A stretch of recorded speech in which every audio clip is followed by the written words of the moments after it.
Welcome, guys, to the final day of Pinnacle 3. Today, we're not going to leave until we crown a grand champion between 4 people who got out of groups. Some exciting games for you, hopefully. But first of all, let's introduce Monk again. Hello. How are you doing? Hi, Amaz. It's Monk, aka Amaz, aka Trump. Of course, we're course. all the same, right? Yeah. We had some pretty exciting games the past few days, and we ended up with MASSAN and who's the other? MASSAN and the one and only Dog in the winners bracket. They'll be facing off together in our first match. In our second match, we're going to have 2 Germans who made it out of their respective brackets. We have FARAMIR versus GAARA right here, as you can see. Yeah, of course. And once again, guys, for those of you who are not familiar with the format, the groups to the playoffs are also separated into winners and losers bracket. So it really rewards player who can never drop a game, even in the group stages. As you can see, the winner of Dog versus MASSAN will qualify directly into the grand finals, while the losers bracket, they will have to climb a little bit more. Of course, you'll be asking, oh, what does the winners bracket get as an advantage? Well, they actually get a revive on one of their uncrewed decks. So effectively, it's a best of 7 for the grand finals, but the winners will also receive like basically a 1-game advantage, if you may. So they need to win 3 games while the loser needs to win 4. But yeah, there you go. It's going to be pretty cool. I think, if you have to pick a winner right now, Monk, who would it be?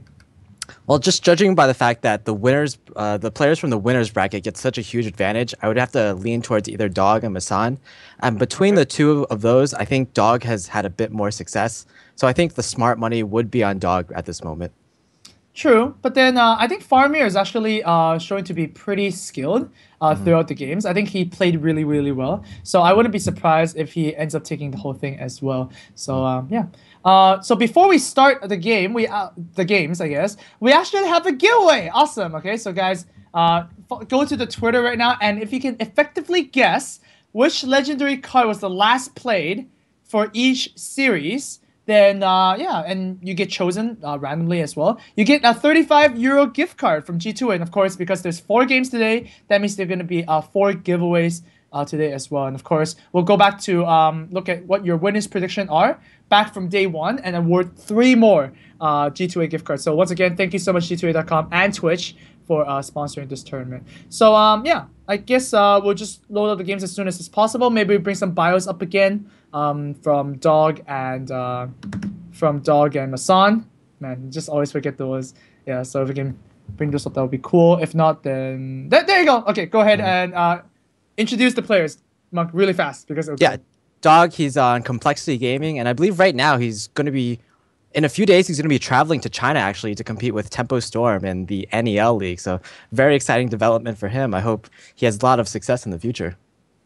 Yep, and of course, looking to get his first tournament win here. MASSAN, of course, he's posing as well right there. And he's won a couple of tournaments recently, so he's definitely been pretty cool. He took a break from military, right? So I'm pretty glad he's back in the scene. Always good to see people like, playing Hearthstone and just, making stuff, basically. Yeah, not only is I believe he still kind of works for the military now, so he still has he's like a part-time streamer. All right, so yeah, there you go, day 3. Those players are wearing something new, thank God, and you can see that both of them are running Druid and Hunter and Rogue, and the Warrior and Freeze Mage is the difference. Dog is going to queue up Freeze Mage against a Rogue. I think it's a pretty good start for Dog. Yeah, Freeze Mage generally has the advantage over Rogue because the burst combos that Rogue can do, Freeze Mage can kind of negate with their ice blocks, with their ice barriers even. So MASSAN is going to have to be looking to set up a board that is not easily cleared, and they maybe throw a Lotheb down and go for the kill from there. Yeah, Lotheb actually makes this matchup a bit more winnable because when you Lotheb, your opponent basically effectively skips a turn, right? They can't do anything unless they do some Acolyte of Pain play. They just crippled for 1 turn.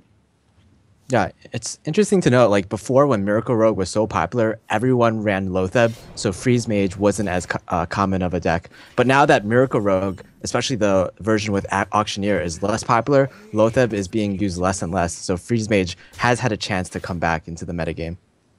Yeah, but Lothep is still one of those cards that you put in a lot of decks just because, you know, every class uses spells. Another funny thing is, like, we don't see Zoolock anymore, right? So, yeah, like, Lothep is really bad against Zoo, but nobody's playing it, so it's perfectly fine. So yeah, first few turns is pretty simple for both players. They're just gonna develop the boards. Dog is, of course, gonna try and fish for more cards. You know, the Alex Straza combo to kill him, or even just, you know, residual damage right now. I mean, Dog is actually hitting for... Oh, he's actually clearing this with Frostbolt. Interesting. Yeah, I think he's hoping to maybe get a creature that the Acolyte can attack into, and not die. Like anything that has one attack. Okay. That's pretty good there. Massan's just gonna throw out a body. Thinks these values as SI just a little bit more. And yeah, Dog picks up the Frost Nova Doomsayer combo. Yeah, this Acolyte of Pain is actually so crucial. Without it, Dog would have been on some cards that he definitely doesn't want in his beginning turns, like the 2 Fireballs. Those are cards you want to draw in this later half of your deck, not cards that are very useful right now. Ooh. And Ice Spirit procs. Effectively a healing touch. Wow. A Mad Scientist, a 2/2 that Death Rattles into an 8 health. That is actually pretty good as a stall method. Pretty insane. Wow, Frost Nova and Doomsayer, that combo is going to go off. Even if this Doomsayer is cleared, Dog will be alright with that because he has a Flame Strike in hand, and pretty much everything that the Rogue can put down on the board has 4 or less health, with the exception of Violet Teacher, maybe. Sure, and of course the Lothep here, just a little bit out, but if you play Lothep anyways, nothing's gonna really get a Flame Strike anyways. So Massan clears that off with his Eviscerate plus his dagger. It's perfectly fine. Spell. Oh man, Eviscerate for 6 damage is actually pretty gross. Yeah, anytime you can use your spell power, like the Thalnos, usually it just kind of cycles a bit, but anytime you can get the spell power off as the Rogue player, you're really happy about that. Yeah. Well, it's like a 2-mana 1/1 creature that deals 1 damage. Kind of like a what's that? Elven Archer. Elven Archer, or like Iron Forge Rifleman. That's what that's okay, what they're comparing to. But yeah, it also cycles. So very nice. Yeah, Massan. Yeah, go ahead. Yeah, Massan's just developing his board a bit more. Some people think that you should be healing after your Alex Straza is used on you, but I think it's more about, in this matchup, it's more about aggroing your opponent down, which Massan isn't really doing a good job with, because as we can see, Dog still has 30 health. Okay, I guess Mark cut off there. Maybe he maybe it disconnected or whatnot, but I guess I will have to take over for now. Massan's gonna try and get a burst his opponent down. Like, you just have to push in for a moment. Yeah, hopefully you get Mark back there. Alright, there we go. Oh, you're back. Perfect. Great. My screen just froze for a second, but now I'm back.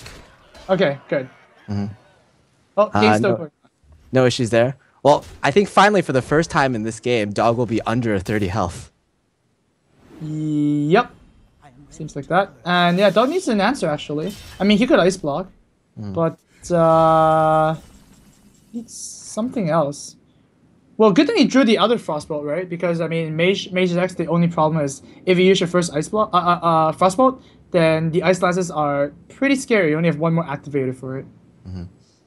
I think this turn, an Archmage Antonius could possibly come down just to...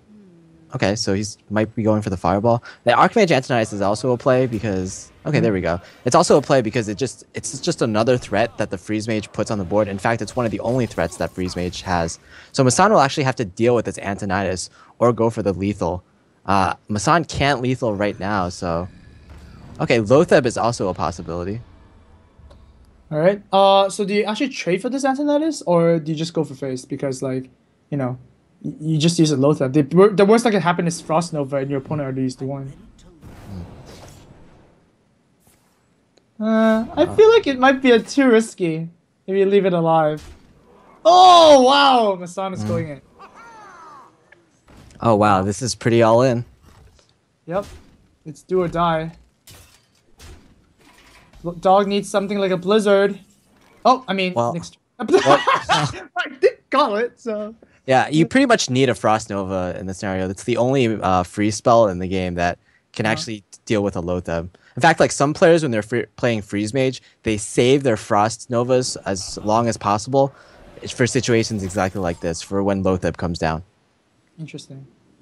I think, yeah, Dog actually thinks he's not gonna... He doesn't need to play a Doomsayer. You have a Blizzard next turn, so he's just gonna go with the Ping, remove as much damage as possible. This is a turn which is very vulnerable to, like, actually dying. And, yeah, MASSAN actually misses on the draw, so he's gonna try again. Hopefully draw more burn spells. Oh! Sprint is very good. That's a card. Oh, Frost Nova 1 turn too late, unfortunately. Yep. Well, Frost Nova would have saved a lot of burn as well. I think this still looks pretty decent for Dog. He has just so many cards, and he'll be able to deal with this board. And the Loatheb has already been played, so Dog knows he can rely on his spells for the following turns. Well, isn't the awkward thing now that Dog doesn't have any more Frostbolts?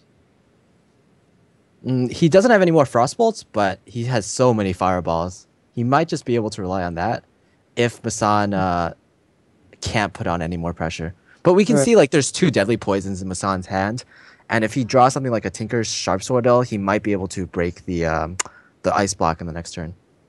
Yeah, because the SI is also in the hand. So basically, MASSAN is holding like about 6 damage. Seven damage, right? Well, yeah, with the dagger. So he's holding 6 damage, and this dagger is 7 damage. Yeah. So he needs something like an Eviscerate, a Blade Flurry, a second SI. I believe he already used 1 SI agent. Yeah, so it's just the 2 Blade Flurries, the Tinker's Sharpsword Oils, or the Eviscerate. So that's about 5 cards left in his deck that can proc the Ice Block, I believe. Right. Dog is gonna try the Frost Nova Doomsayer combo again. I guess the Ice Lance could do some work, you know. I mean, you can freeze your opponent's face.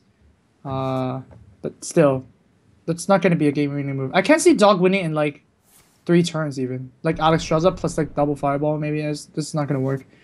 Sap is in hand. Yeah, Sap is definitely a possibility. MASSAN's going to get this out of the board. Yeah, you've seen that Dog has been struggling to deal with your board in the past few turns. Like so he might be running out of freezes. Dog, in fact, only has 1 more freeze in his hand right now, so he will be able to freeze for this following turn. But the next turn, the board might be clear. And even if the board isn't clear, MASSAN will almost certainly be able to proc the Ice Block the next turn if Dog doesn't Ice Lance the face. Yeah, Dog actually needs to Ice Lance the face right now. It's not the most comfortable situation. Well, I mean, even if you Ice Lance the face, then how can you win, right? I think you do have to develop the Mad Scientist because you know the Ice Block is going to be proc next turn, most likely, unless you pretty much freeze everything. So you need another secret pretty soon, either the Ice Block or the Ice Barrier. Hopefully it's the Ice Block because, as we know, Rogue can always do so much spell damage, so they can pretty much bypass the Ice Barrier altogether. Yeah, so weird the spells. The rogues actually cast spells in Hearthstone compared to the other game. Rogues, like, they use more spells than mages, which is kind of funny. Not freeze mages, but like pretty much every other type of mage. That's true. Wow, Dog is gonna go for Arcane Intellect to try and fish out something. Thanos could do a lot of damage. Oh man. That fireballing the Loatheb won't really do much, unfortunately. Okay, freezing the Earthring Farseer. Well, the block is gonna get procced most likely. Sap is gonna come down again. Or is it? Yeah, there we go. And MASSAN will definitely be able to proc the Ice Block this turn if he chooses. Deadly Poison, SI, and he still has a Tinker's Sharpsword in hand, so that's just so much damage. Yeah, the problem with Blizzard is that it doesn't freeze the enemy hero, right? So you just have to like be a little bit more creative against rogues, especially when the Lothar was played. It just locks you out of a turn. Hopefully, okay. So Alex Straza, is that enough for? No, no, It's no, is it no. enough to prevent lethal on board? On board, yes, Yeah. but we know that basically Tinker's Sharp Sword is like a Mhm. fireball if you only Mhm. play for one turn, and that's just too much. I think Eh. Dog will actually have to ping his Blood Mage Thanos then. Yeah, but he probably. Oh yeah, I guess he does. He knows the dagger kills him too. Mhm. Well, yeah, I think Massan's Rogue is actually going to beat the Freeze Mage of Dog, which is Yeah. pretty surprising, I guess. The other play is Mad Scientist and then Fireball your Mad Scientist to get a secret. Oh, yeah, that could be a play. That's a very Forsen play. Yeah. Remember, Forsen won a game of that. Yeah, against RDU in fact in the VIA game House Cup. Oh, wait, this is actually not lethal yet, right? I mean, 9. Oh, no, I thought if the oil missed, then it might not be lethal, but he doesn't even need the oil to miss. He is exactly lethal with just the sharp sword. Yeah, just play it. Yeah, just Sharp Sword getting the 3 damage buff on your weapon. Even if it misses, you're what? What's going on here? What? Whoa! Oh, Okay, I guess you can't. I guess that's alright. Technically, he did not miss lethal, but that was a necessary risk, I believe. Yeah. Maybe, okay, so you know what? Massan he only had 3 cards left, and I believe 2 of them were Blade Flurry, and the other one was Eviscerate. Okay. So that might have been the reason for, like, he knew he would get some damage out of that, out of the draw. Blade Flurry would not have won the game, right? Yeah, I guess not. Yeah, So, but then I guess he's really ahead. He could have just killed the Alex Straza and not show the oil. Yeah, maybe he's trying to not show his oil. That's a valid play, I guess. But yeah, not thinking pretty far in. Massan is one of those players that doesn't like to show things if at all possible. It's just like Strife Crow. Was it in the last Pinnacle where he didn't show Black Knight, even though it would have given him lethal? Massan has been known for doing that in previous tournaments, like the King Win for Charity tournament, where he didn't show a fireball in one of his decks or something like that. All right, I'll believe you on that. And of course, I mean, getting into the winners bracket, you have to be doing something, right? Now, Dog has to pick a deck to counter the Rogue, which would be either the Mirror Match, a Druid, or the Hunter. I think I don't know, like mid-range Hunter, I feel like it doesn't do too well against Rogue. Yeah, back when mid-range Hunter was like the big thing, back when Life Coach invented it pretty much, and Kalento and Life Coach together popularized it. Miracle Rogue was the deck that everyone used to counter Hunter. So like with the Saps, with Auctioneer, I guess before, it was just so good against stuff like High Main, just so good against Unleash the Hounds, because Rogue would never have more than 1 minion on the board. But right now, Rogues are using Violet Teacher, so I guess it can be kind of different. Yeah. Wild Growth to start is always really decent, especially if you have a 4-drop. And that's kind of one of the ways you can beat Rogue with. Massan's just gonna, dagger up, save his coin. And he's gonna receive the bad news that Dog is gonna have a 4-drop. Yeah, I believe Dog's Druid is actually the Mech Druid. So it's gonna have double, like it looks like a pretty normal combo Druid right now with the double piloted Treaders, but he's also runs like Mech Warpers and I believe piloted Sky Golems even. Yeah, I think we did see that in day 1, but yeah, that was a while ago, I guess. Memory is a hard thing to manage. It's gonna be Bear here, of course. I think we're gonna see an Eviscerate here, but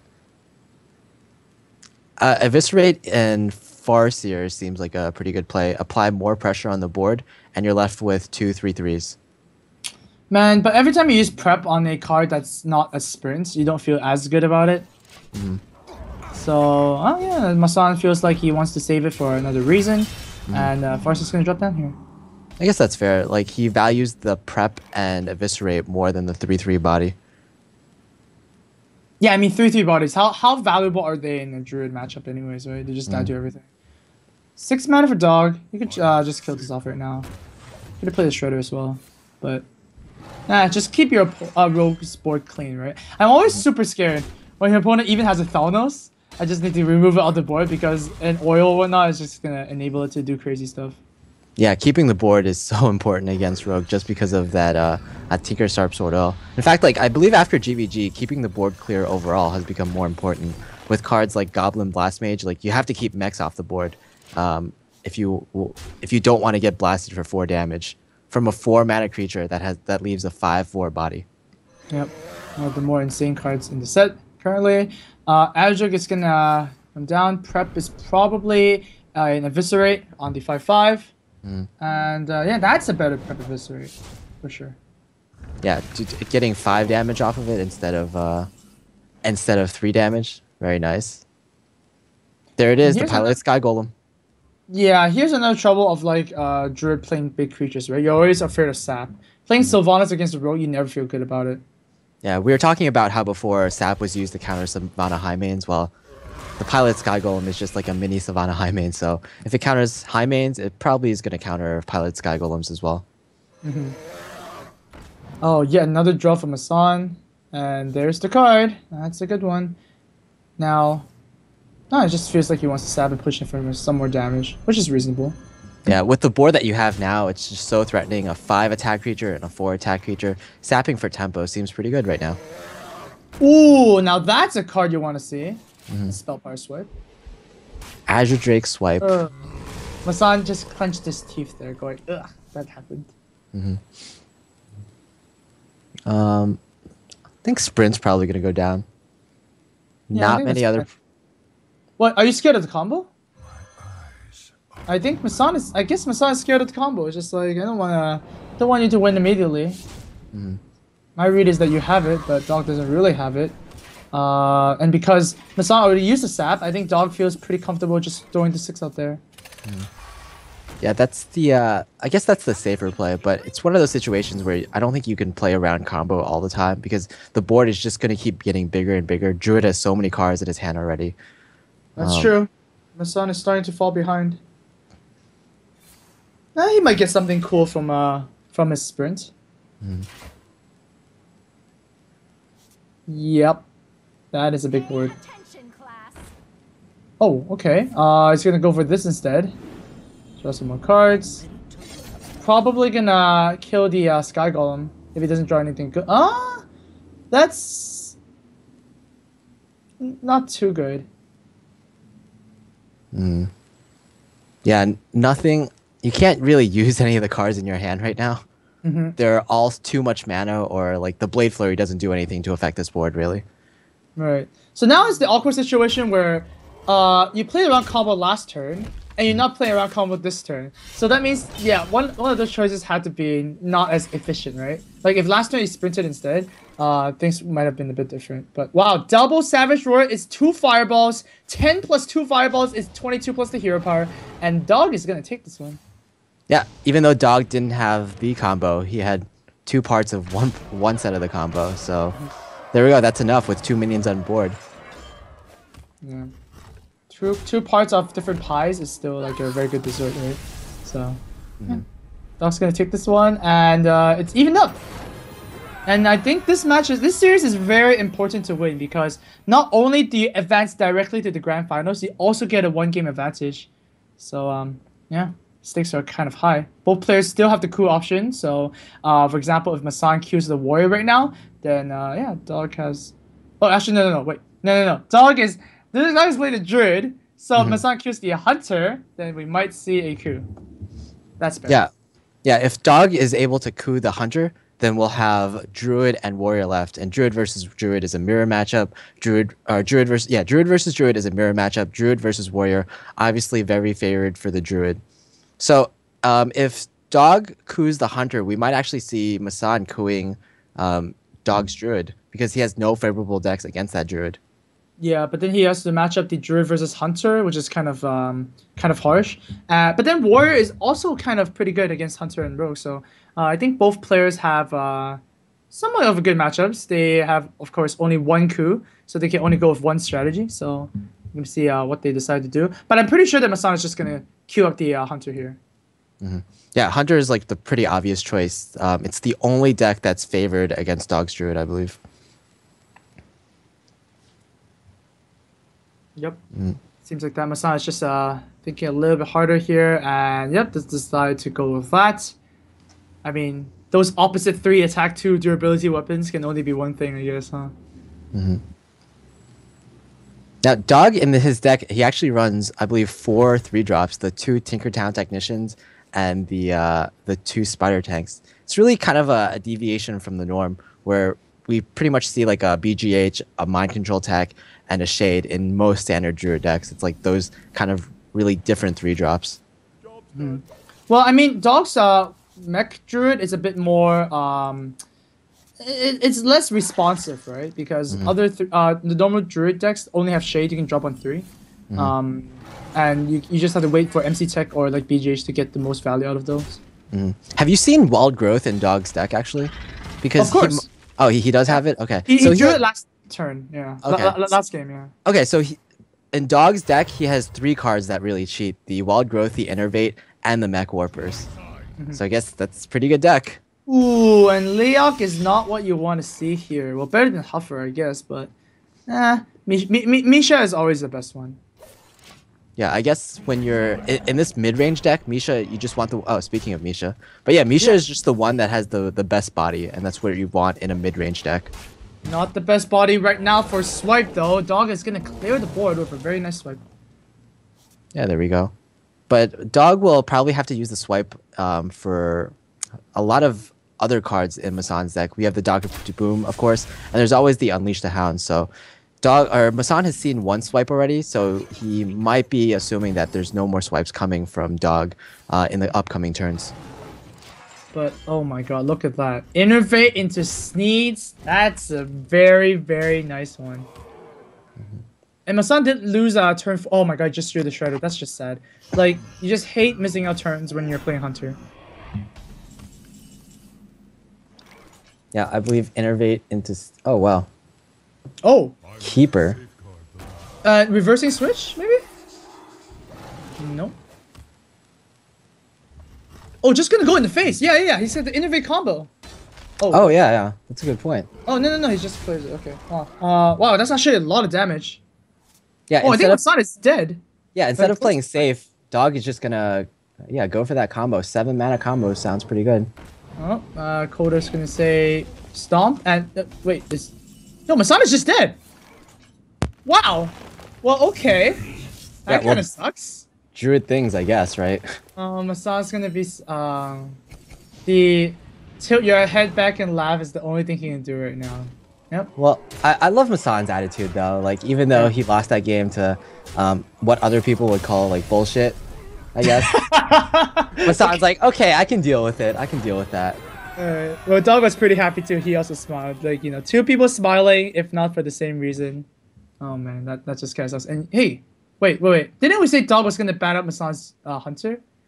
Well, we speculated on that he might ban it, but now that he hasn't, he's like in a really great position because oh jeez, Dog can coup the Druid now, and he's gonna get like a Druid versus Warrior like definitive matchup, and with that, MASSAN will probably also coup Dog's Druid. So we're gonna see something like Hunter and Rogue versus Warrior. Yeah, that could be the case. That's actually pretty possible. Oh man. Yep, MASSAN is in quite a pickle here though. Yeah, just thinking what he wants to queue up next. Yeah.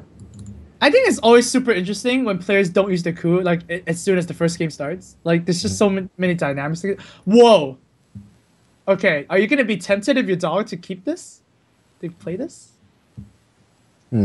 It's like an okay hand, but especially in Druid versus Druid Mirror, it's one of those matchups where in the coup format you want to wait to the last second possible to either coup or not coup because you really want to see how many cards your opponent keeps, how many of those cards are possibly Innervate, possibly Wild Growth, and if your opponent keeps too many cards, then you're like, oh, he has such a good start, and I probably don't want to play against this, right? But now you can also do the reverse psychology, right? You can purposely keep 3 cards, even though they're like really bad, and just confirm really fast and go like if your opponent is like looking out for these things, right? Oh, Dog is actually gonna play this. He thinks the Innervate is good enough, and MASSAN is actually gonna play this. Wow. All right, so Druid Mirror. Well, what this means is Dog thinks the rest of his lineup is better against Druid than it is against Warrior. And I think that's a bit fair because Dog also has the Rogue and he also has his own Hunter in order to counter MASSAN's Druid if it ever comes to that situation. You're right. So effectively, Dog has just used the ban on the Warrior instead with this. That's actually quite good. Yeah, I guess just a different way to think about coups altogether, right? Well, so here we go. Strategy coup aside, MASSAN is gonna try and he's actually gonna kill this off with his hero power. He values the Wrath a little bit more than 2 health on the zombie chow. Yeah, I guess Warper is kind of scary, right? Yeah, it definitely is. Well, you had to clear it one way or the other, but he's thinking that Dog, if he wants to clear the zombie chow, he'll have to use his hero power or Wrath next turn, and if he does that, it means he floats a mana. So either way, it's gonna be good for MASSAN. Yeah, the Shade's gonna come down here, and Dog might just do the Innervate Super Karen. Oh, is that gonna be tempting? That's pretty tempting. That's so tempting. Now you want to keep her this turn because you want to play something, right? Oh, you can just TTT, but like innovating a Dr. Boom into a Sky Golem is just insane. Yeah, definitely. Yeah, we see like MASSAN does have the BGH. But still, yeah, I would say it's still pretty insane, right? I'll keeping the Wrath rewards MASSAN a little bit because Dog does play 3 health creatures. Normally, we don't see a lot of 3 health creatures in Druids. So, yeah, correctly recognizing that. Oh my god, Dr. Boom is going to come down here. You know, Dr. Boom was so sick today in my stream. When it was Dr. Boom and then he killed both of my bombs in the mirror matchup, both the bombs hit the 5/5 Shade and they killed it. Like, that was just so gross. Yeah, exactly. It's, in this situation, even though Dr. Boom will get BGH'd, the Boom Blast will just be able to deal with the Shade so well. Oh, well. Oh, although it dealt 4 did the wrong target. That's quite unfortunate. Oh, that was the... Oh, no. MASSAN has the gasp of... That just happened. The gasp of... That just happened. Playing the Sky Golem here kind of sucks because it just trades for the BGH there. So, you don't want to take so much damage, so might as well. Yeah, I guess that's fair. Oh, that's just so painful. Yeah, you can always play the Sky Golem next turn, and then the turn after that, you have Sneeds. Yeah. You lost a 3-drop to a 0 mana drop, effectively, right? Oh, it's just... To a Wisp, essentially. To a Wisp. This turn is very awkward for Dog once again. Yeah, he really wants to get that Keeper in, but after that, there's nothing else that he can really do. Maybe if he draws like Innervate Wrath along with that. Nope, Dog is not that lucky. Nope. Dog doesn't look too good right now. MASSAN is drawing to lethal with his combos, of course, and these are just gonna trade off and hit the face. Yeah, maybe Sneeds is gonna do some work. Hopefully it is. The 5 attack on Sneeds is actually pretty strong. Yeah, it trades with almost everything that the Druid can put out, except like the Dr. Boom and Druid of the Claw. But like Sneeds in the Druid versus Druid matchup is kind of like a double-edged sword. On one hand, Sneeds will be able to trade with everything, and over time it will get so much value. But then again, like you're putting a 5/7 on the board with 8 mana, and sometimes that's just too much mana that you have to use to do that, and that your opposing Druid, your opponent, can just combo you out because you spent 8 mana essentially doing almost nothing. Yeah, it's one of the things where a lot of people go like, "Oh, which legendaries are the best?" Why? It's like Gruul or like you know, those dragons not played. It's just because they don't do anything when they are played, and that's like super important for a legendary to do.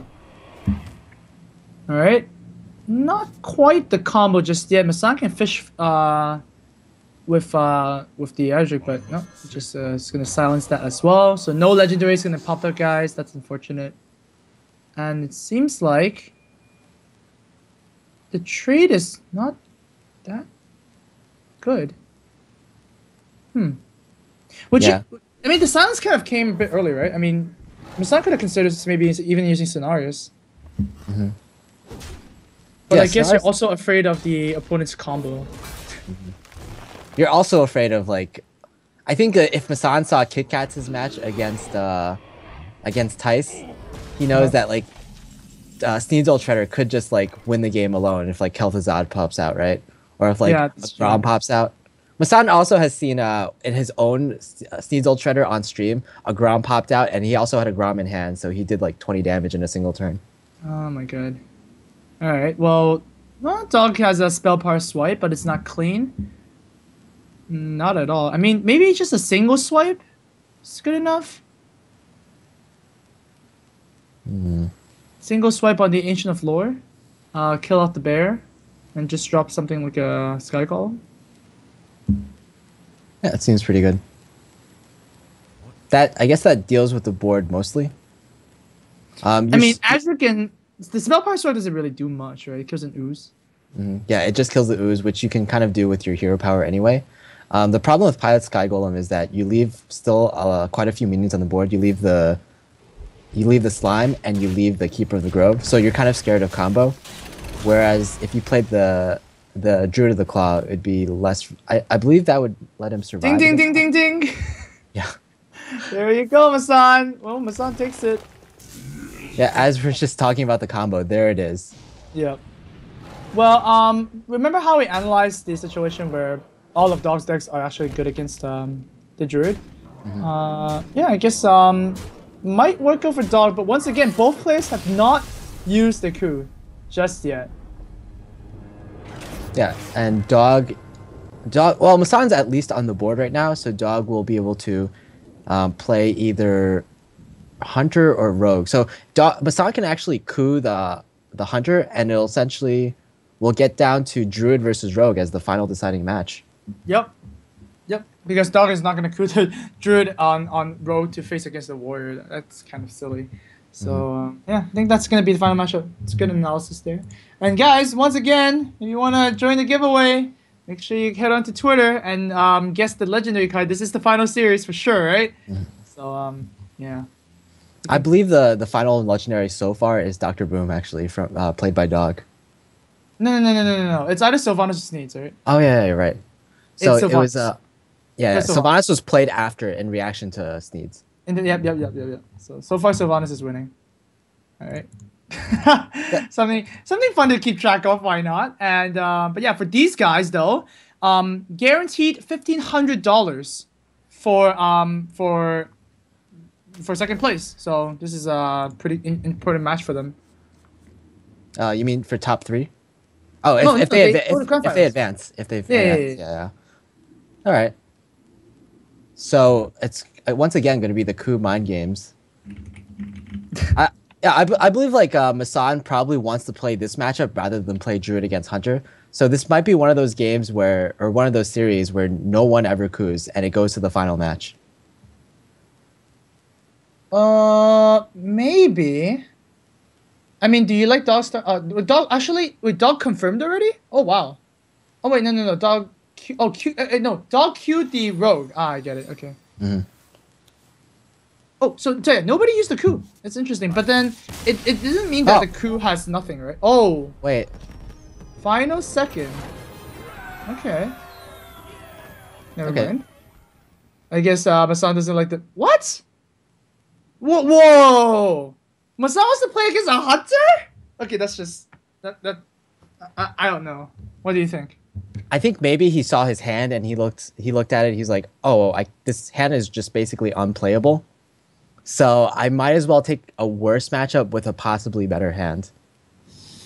Okay, well, MASSAN gets another mulligan, I guess, against the Druid. If he has things like, Zombie Chow, which he did, which we saw, right, just now, Zombie Chow. It's actually a pretty good way of dealing with Hunter. We see a lot of Druids using Kazan Mystic as well.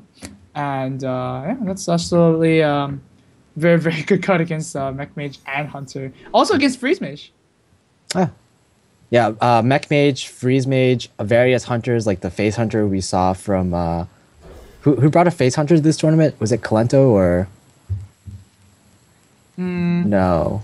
Face Hunter, right? 6-0, right? Yeah. 6-0, yeah. 6-0 brought a Face Hunter. Versus all those decks, Kazan Mystic is so good. So I think it's actually like a pretty good choice in the metagame right now.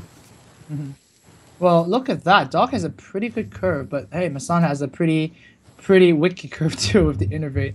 But yeah, it's one of those spots where when I'm put in Massan's spot, like this hand actually happened to me already, like with Shade, Shredder, and a coin and Innovate. And my reasoning to just coin Shade is that if I draw a Wild Growth, I'm gonna feel like an idiot. Yeah. So yeah. Makes sense. Well, I mean, Massan's move is pretty easy because he can also hero by the West Winner, but yeah, exactly. It wasn't the West Winner, so yeah. Yeah, so no matter what with this scenario, like he pretty much can curve out perfectly. Yep. Oh. MASSAN's just gonna land from the sky, and the boar is gonna push for 1 damage. Oh man. Yeah, Dog wants that boar control. Boar control, okay. Another Innovate pickup. Oh my god. MASSAN's gonna go for a board first, and then swipe a board with probably more minions, right? Yeah. He could have gone for the swipe, and it would have been a fairly clean swipe. But I guess after that, he's still behind on board because there's going to be probably a freezing trap on board. So the Shade will be kind of neutered. With this play, maybe the piloted Shredder, well, maybe one of the minions will survive. So next turn, MASSAN can go for the swipe, and then he'll be ahead on board as a result. Yep. Dog does not take the Shredder trade, and yeah, this swipe is going to be pretty juicy.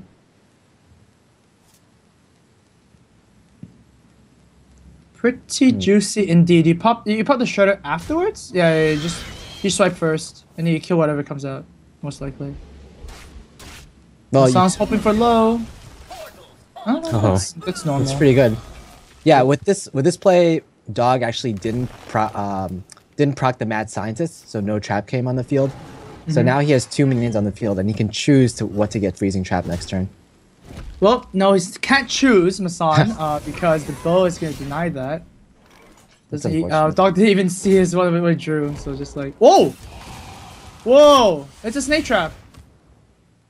Yeah, more and more people have been adding snake trap back into their decks. It was really popular when Hunter was really popular, but now we see mostly freezing traps.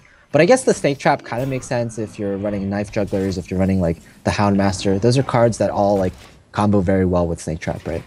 Yep, that's true, but the snake trap is actually going to cost Dog 8 health here. The Shredder's going to attack 2 times. And I don't know, Dog is kind of dying. Yeah, kind of dying indeed. Dog had such a good start, but MASSAN is just coming back with this Druid deck. Yep. Well, set up a wall of dogs. Probably want to taunt one of the dogs as well. Dog is just unleashing himself right now. Oh my god, unleash the dog. So, playing the Shredder as well. Light. Ooh, is that good? It's not. I guess it's all right. Well, it's good with the Scenarios, right? Summon a 2/7. Sure. Usually, like this taunt would be really good because it means MASSAN would have to attack into it and proc the snake trap. But with this play, he can just like be like, okay, I can ignore the taunt, just go for face. Right. I think also denying the extra charge is pretty important. But actually, the scenarios threaten lethal? Not really. All right. Dog was a no, not quite. I think Dog would have wanted the taunt there. So scared now. Dog. The funny thing is, Dog actually has to clear that because he's so scared of not only Scenarios but the combo. The 05, even though it's like doesn't seem threatening, anything with any creature that has Savage Roar, the Savage Roar effect on it just deals so much damage, right? Uh-oh, I think MASSAN is in trouble. How is MASSAN gonna get out of this one? No, wait. He can't even Wrath for Force of Nature to win. It's not possible. So, I think this is it for MASSAN.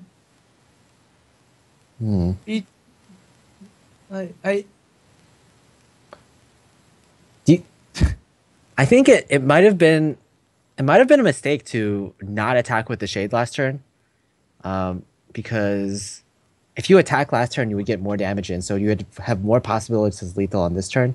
Plus, if you attack with the Shade, then your opponent probably has to deal with the Shade anyway, right? Which buys you maybe one more turn. That's true.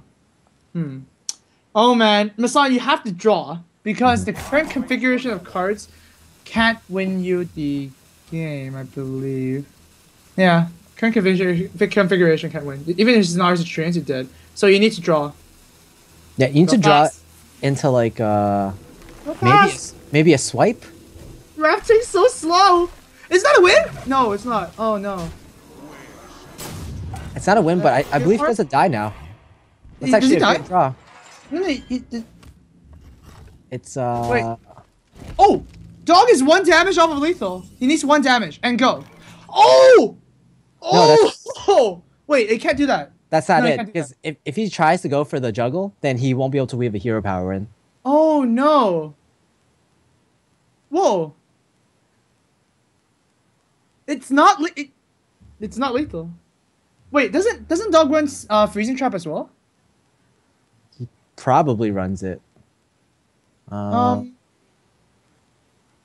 I guess with this attack, it means that he does run freezing trap. I think like if you run snake trap, you normally always run freezing trap.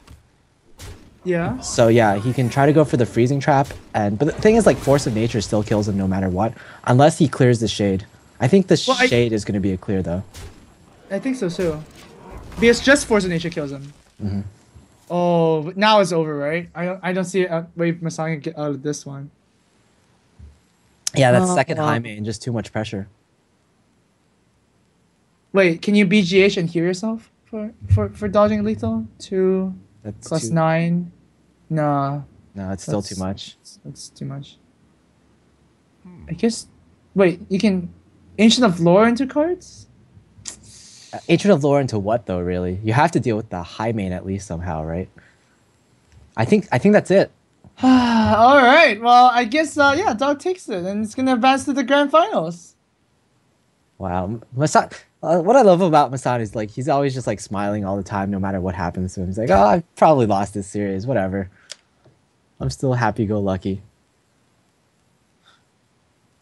Meanwhile, Dog has the stone cold face. What can my opponent have right now? Can he win this game? Do I go to the grand finals?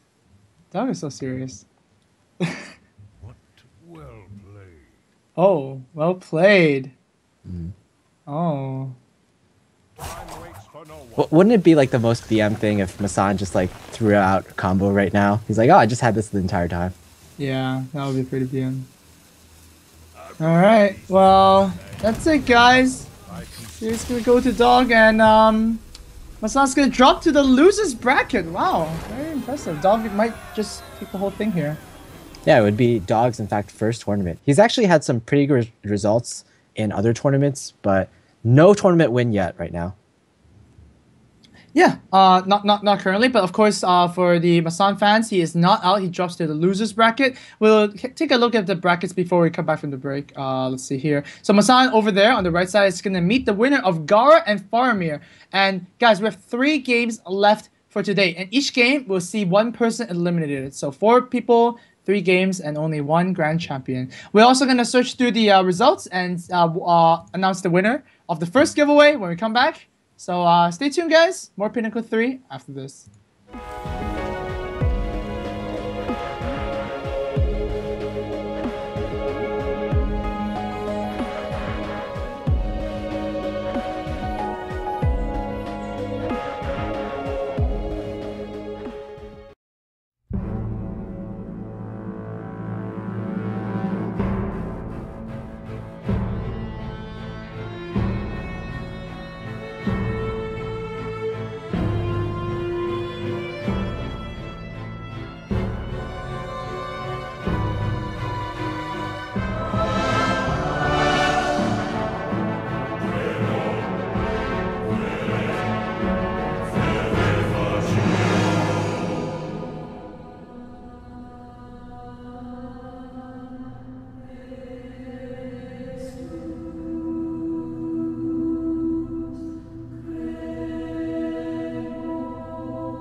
Hey, are you curious? How long does it take to buy a video game? And the answer is less than 20 seconds if you use G2A.com. Watch. Google the game you want. Follow the link. Express checkout. Fast payment. And done. Now, all you have to do is check your email and play. G2A.com. Over 600 products, 24/7 support, and no registration required. Visit now.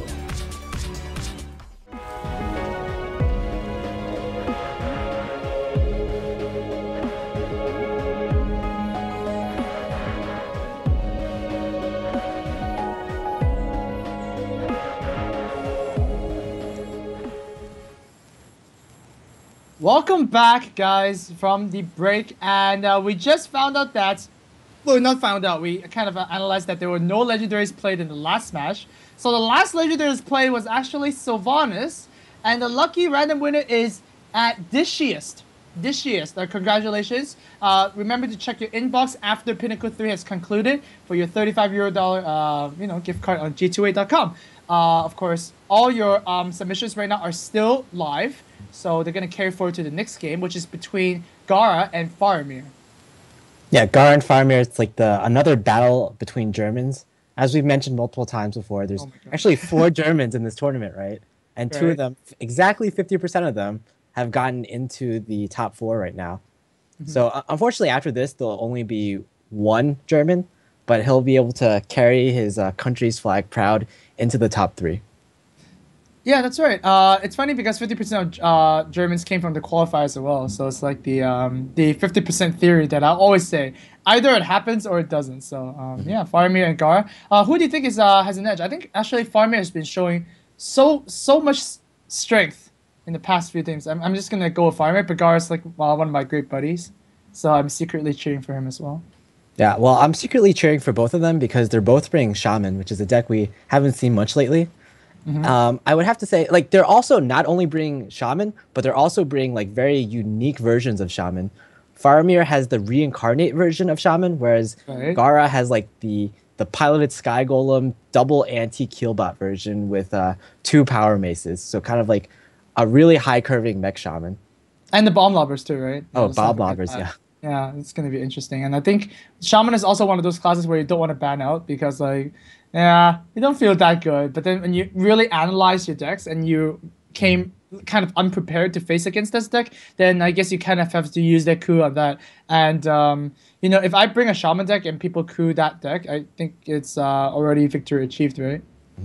But I think out of all the players, I believe that these players, because they both brought Shaman to the tournament, they both respect Shaman at least to some degree. So I don't think they'll underestimate Shaman too much, and they will consider banning or cooing the Shaman out in the series.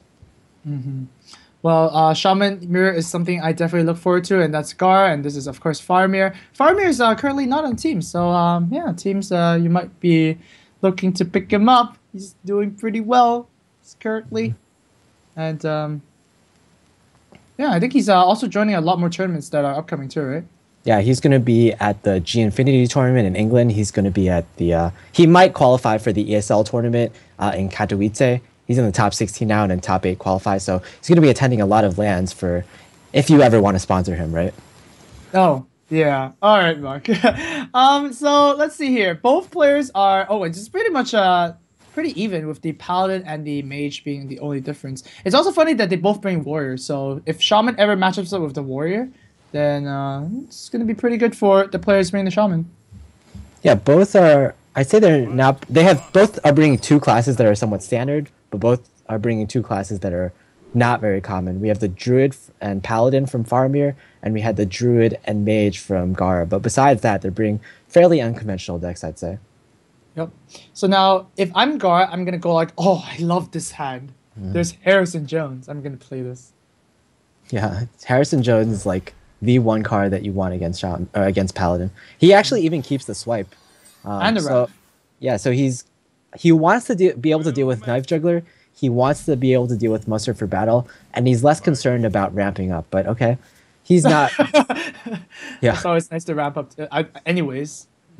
Yeah, just as I say that, wild growth is drawn, and we can throw out that whole analysis part, right? Right. Well, I mean, it was the correct analysis until things happen. You know? You always go like, yeah, let's kill the Shredder here, and then the Millhouse pops out, and you go like, nah, killing the Shredder was so bad. Yeah, Right, I'm such a terrible player, right? Yeah. But wild growth is pretty sweet here for GAARA. FARAMIR looking like a mustard play here. Could also take it a little bit more slowly if he wants to. Yeah, he does. I think this might be a matchup where you can afford to take it more slowly because Druid typically can't deal with Muster plus Quartermaster combo very well. So you can even save that as a combo for like turn 8. Not actively, just to summon those 3/3 minions on the board. Now, I actually love this play by GAARA, just throwing out the Keeper. Once again, we had this discussion where what you always save Keeper for Tyrion, don't you? But we ended up agreeing that the 6/6 body that leaves behind is still a big problem, so might as well just use it early on. Now, there's a pretty clear Harrison play, but actually I've seen a lot of players debate whether to use Harrison Jones on a true silver champion. Savitz is a player that says, no, you should almost usually always save it for either the muster for battle weapon or Tyrion. But I think in this scenario, it's all right because there was no other play that was really that great on. Yeah, and not to mention that GAARA also has an Inch of Lore already, right? If you're playing the Harrison on the muster weapon, then effectively it's like a super cheap Ancient of Lore, right? And right now with GAARA's hand, he's not gonna run out of cards anytime soon. So I think that was also pretty good play. It's pretty good now. Also squeezes in the shade here, so that's perfect. Yeah, I guess if you Harrison Jones a muster for battle, it gains you less tempo but more card advantage. Whereas if you Harrison Jones a true silver, it gives you more tempo. And GAARA was a bit behind on tempo, but he would have been all right in card advantage, so it kind of evens that out. Okay, and GAARA picks up the combo. He's looking for a 5-drop, so that he can play a 5 and a 3 next turn. And oh my god, the perfect 5-drop. That could not have went better for GAARA. Yeah, not vulnerable to Black Knight, not vulnerable to any spells. So it might be able to guarantee GAARA minions on the board and be able to lock his opponent out. The Lothab also combos very well with the Shade, because if you Lothab and Shade on the same turn, Consecrate is very not likely to come down on the board. Yeah, pretty much the only thing that can happen is a Pyro Equality, right? Like that's the only move a Paladin can do to fix that situation. And yeah, with the Lothab and ooh, never mind. You can see a swipe here. Rip one once. Nope. Rip. Oh. Oh. All right, I'm back. Hello? Hello. Okay, okay, so you're back here. Okay, that was kind of weird.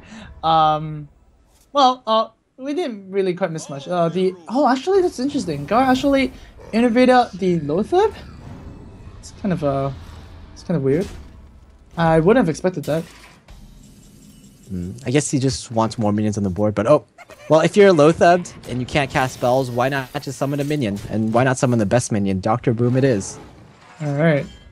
FARAMIR does have an anti-Q bot, but not turn 10 yet. He can't play the Belcher and the anti-Q bot. Ooh, hello. There it is. Now, GAARA used his Keeper for the Tyrion, and he can't really silence this at all. He can't deal with it very effectively at all. GAARA is visibly shaken. He shakes his head. Does he win, though? Yeah, he won. Whoa, wow. That's just so much damage. He thought FARAMIR would clear more of his board, right? And that would play around combo, but I guess this works. Yeah, FARAMIR. If actually FARAMIR cleared a little bit more stuff, he could have actually survived, right? Yeah. Of course, the boom bots are always just so annoying to deal with. Yeah, there we go. That's way more than enough damage. GAARA takes it with the legendary Force in Nature and Savage Roar, right? Yeah. Two great players comboing into a lethal spell. Yeah. Oh man. Alright, so FARAMIR has to decide what he wants to bring to counter the Druid. I expect a Shaman. So Yeah, we're gonna see some Shaman in action. The reincarnate version too, right? So Sylvanas plus reincarnate could be so detrimental to Druid. Yeah, we saw in the previous match, Faramir, when he played Shaman against the Demon Lock, he actually, I asked him after his game, and he said, "Yeah, I probably wasn't greedy enough with my Sylvanas. I probably needed to save the Sylvanas for reincarnate instead of just playing it as a 5/5 Sylvanas and letting my opponent deal with it before I could use the combo." So we might look into future games where Faramir does save that combo and just gets immediate and guaranteed value out of it. Yeah, didn't we saw that game where he didn't get that guaranteed value? He didn't. Yeah, he just played it as like as just a Sylvanas, and he didn't use the reincarnate in the same turn, so he didn't Right. get the value. GAARA dealt with it very well, though. All right. Well, so let's see if this it's kind of gimmicky, right? Play reincarnate is kind of playing like a feign death in the hunter, where it's just pretty insane if you can pull it off, but you need both of the cards in the hand, and technically speaking, one card each is way harder than two cards each. Like Alkanite circle combo usually shows up, but the feign death or the reincarnate on Sylvanas doesn't really come up too often. And GAARA's gonna use the coup here. Yeah, he actually Shaman. he actually coups the Shaman, so that means he actually respects the deck, as he should, because he's playing his own Shaman. Well, respect or no, Druid against Druid is 50-50, like we said, and Druid against War is a very favorable matchup, so you can also analyze that GAARA just wants to, just win the game right now. Yeah, it's actually kind of a similar setup as to what we had in our previous series, where GAARA's or Dog was left with the Druid, and he had to face off against MASSAN's Druid and Warrior with all his remaining decks. Of course, Druid can always do Druid things, and Faramir could actually just reverse sweep with his Druid. That's true. Just get past the mirror, snipe out the Shaman, and then you're happy. You're good to go. I think it will be a bit more difficult for Faramir, though, to sweep with Druid, because he has to first win the mirror, and then he has to win against Beckmage, probably an unfavorable matchup, and then he has to win against Shaman, which is also, it might be an unfavorable matchup. So just Right. 3 potential unfavorable matchups that Faramir has to go through. Right. So, well, let's start off the mirror match and see how it goes, right? The Kappa facing the GAARA's desk there. Oh, Yeah, it's man. still there. Yep. Faramir, his wall is looking a bit blank in comparison to what Oh. GAARA has on stream. Oh, yeah. So GAARA definitely with the advantage right there. Okay. He has the Twitch chat behind him. So, yeah, Twitch chat awards GAARA with a wild growth, but hey, Faramir's not looking too shabby himself. He's an innovate, and is also starting second, so yeah, more flexible plays, I would say. Yeah, again, it's going to be the Druid versus Druid mirror, where one player has the wild growth and one player has the innervate. We're going to have to see, can Faramir use his innervate to tempo out his opponent, or will this wild growth just snowball into more mana each turn? And it's actually, as GAARA, because he's going first, he's actually going to be 2 mana ahead of Faramir every single turn. Oh, I just hate it. When your opponent plays Dr. Boom and you're still like a turn 5 of a Belcher or something like that, that's just the worst feeling. Oh! Okay, let's not do that. Let's calm down and play a Shade. You still need to develop the board to win. And another innovate for Faramir. Okay, so this is the battle of 2 innervates versus the single wild growth. Well, 2 wild growths, but the second one can't really be used properly. Turn 5, Spectral Knight. That's a pretty good card. We see Spectral Knight go in and out of Druid decks since Belcher might just be better against Hunters. Just too many Hunters right now to deal with that, and makes the matchup just a bit better. Oh, that's a good one. Not bad. That's a good one. That's pretty good. Yeah, not only is Spectral Knight going out, it's being replaced by Sludge Belcher, and I feel like one of the biggest reasons for that is because Piloted Shredder is in tournaments. Someone did stats actually, and I believe Piloted Shredder was the 3rd most common card in all decks in tournaments. So just if you have a 5-drop that deals with the most common 4-drop in the game, that's pretty good, right? And it's a similar reason for why Piloted Sky Golem is used more over Cairn. It just deals, as a 6-drops, it deals really well with one of the most common 5-drops in the game, Sludge Belcher. Yep, the natural Predator, right? So now Chugga is going to go for the face. Limit GAARA's options a little bit more. 5 mana, probably going to see a Druid of the Taunt. Let's see. I mean, are you gonna be greedy and play Wild Growth here? And I mean, I don't see it. Now I think he's debating now whether to play around Black Knight. But Black Knight is a card that's been running or not been used in Druid decks as much, and it's been pretty much replaced with Sylvanas these days. Black Knight is just one of the best cards against Ramp Druid, the taunt version, but that's a deck that hasn't been seen. So because that deck is becoming less popular, Black Knight has been rotated out. But no, he goes for the charge. He wants to go for more damage into GAARA's face and hopefully threaten lethal. He is the player that got 2 innervates. So I feel like because you got 2 innervates, you had the faster start, but you're gonna have a slower finish. So I think he's thinking he might have to finish the game fairly soon. Yeah, and finish the game Faramir shall because he is sitting at lethal right now. I mean, I think it's lethal. It's just so much damage right now. Wait, actually no, he's not. It's 8 mana. Oh, never mind. Yeah. Not quite. But next turn is a lot of damage. The coin and the Druid the charge with the Savage Roar.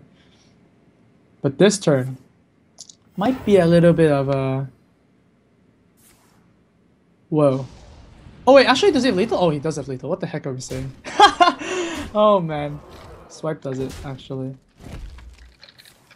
And there you go. Faramir does take a game with pretty good god draws, and double innervates is just too much for a druid to handle, even with a wild growth. We actually see a lot of games where innervate just beats up wild growth. Druids can't really handle the fast pressure that you know, the innervate offers.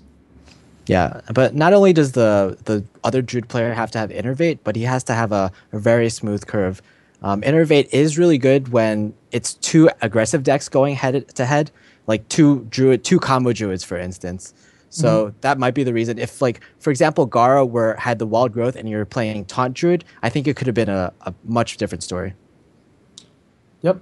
And now GAARA is looking to bring his other deck. Now it is Faramir with the coup, so I guess Faramir is quite ahead. But once again, like we said, Mech Mage and Shaman, both decks will present some trouble for Faramir's Druid. And also that kind of like, well, to be honest, I guess the Mech Mage is least threatening because the Shaman is good against both Faramir's Warrior and Druid. So I'm pretty sure that he's just gonna let this Mech Mage go. Yeah, and adding to that, Faramir's starting hand also has an innervate, so he could become a little more confident. But no, we're wrong. No, let's not play this matchup. And instead, he's actually gonna play the Shaman matchup. Well, yeah, I'm happy. I just want to see the Shaman deck as much as possible. So yeah, we have the Bomb Lobbers, the Piloted Sky Golems, I guess like Bomb Lobber is a really good card against certain fast druids because it deals with shades well. It deals with Piloted Shredder as well, right?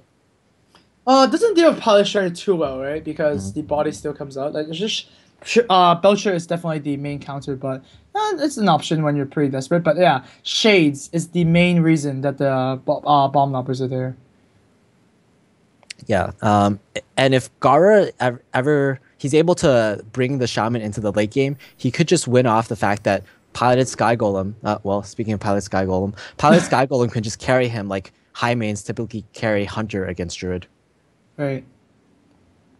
And also, like, the recent article by Kibler also said that, you know, anything that's 7 attack or more is, like, slightly worse than 6 attack minion, if whatnot. So, like, Sky Golem definitely does fulfill that role very well.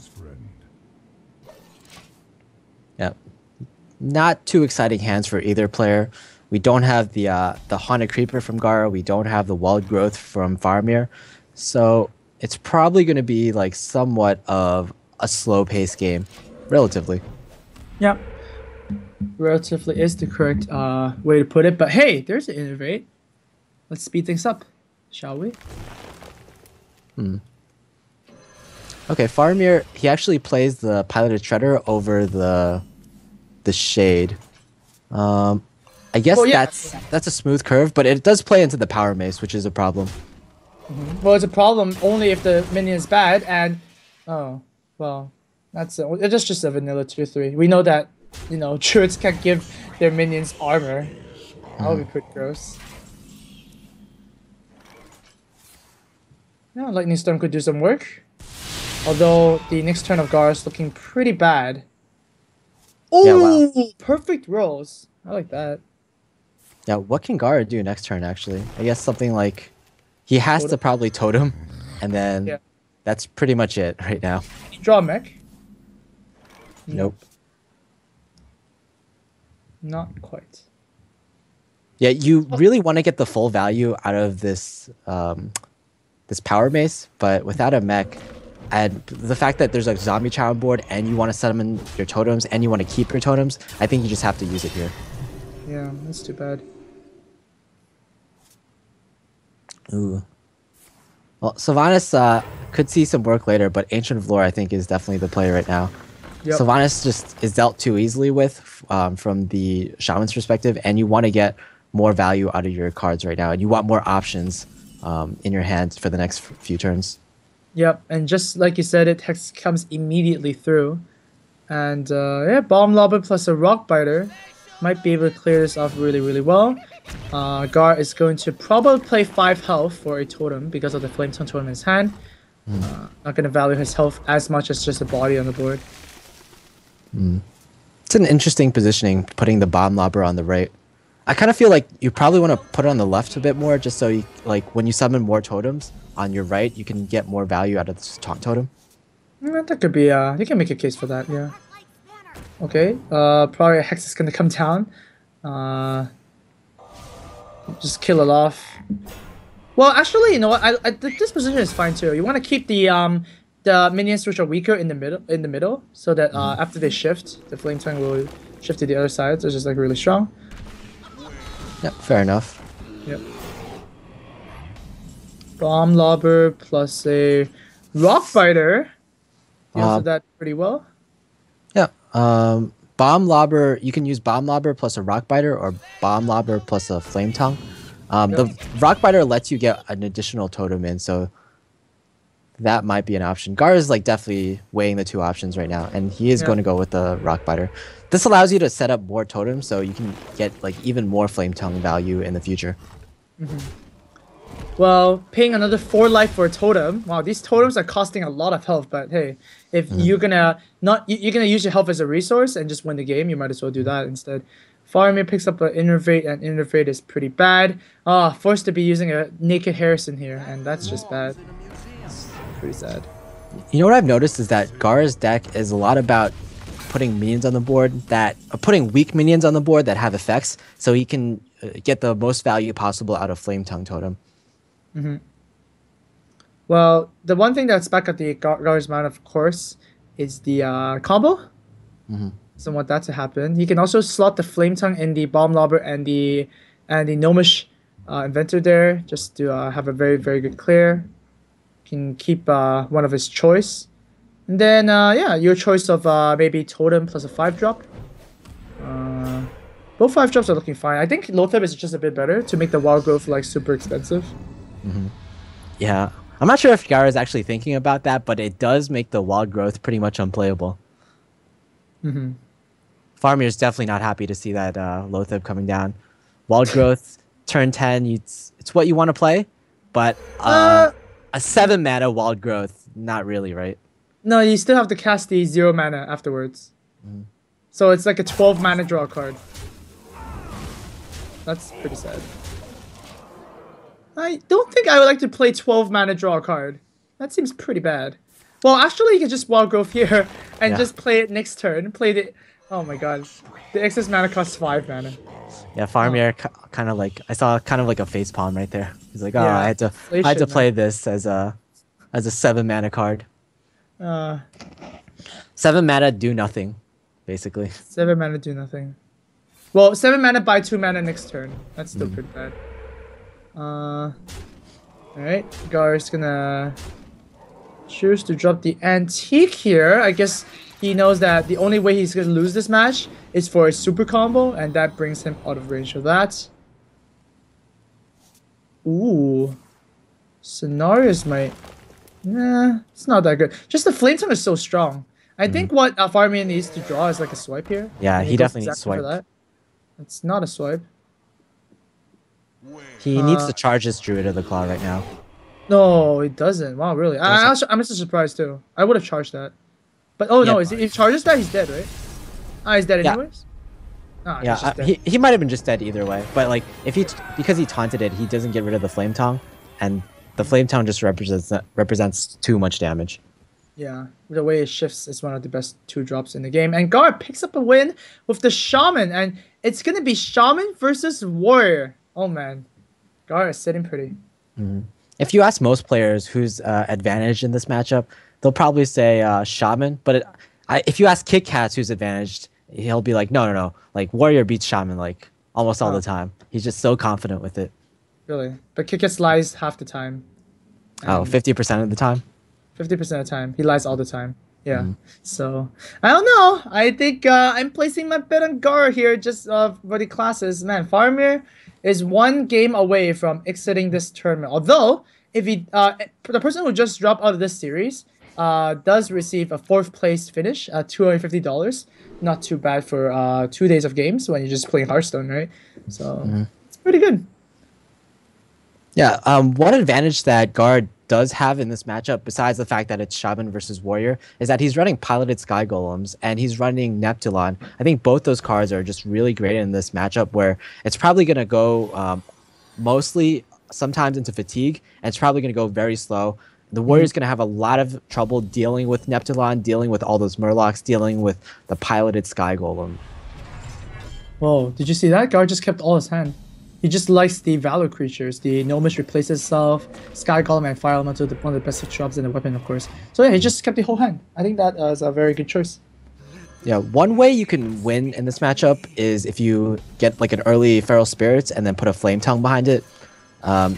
If the Warrior can't deal with that, and he doesn't have any weapons, he's just gonna have a really hard time. He's not going to be able to come back.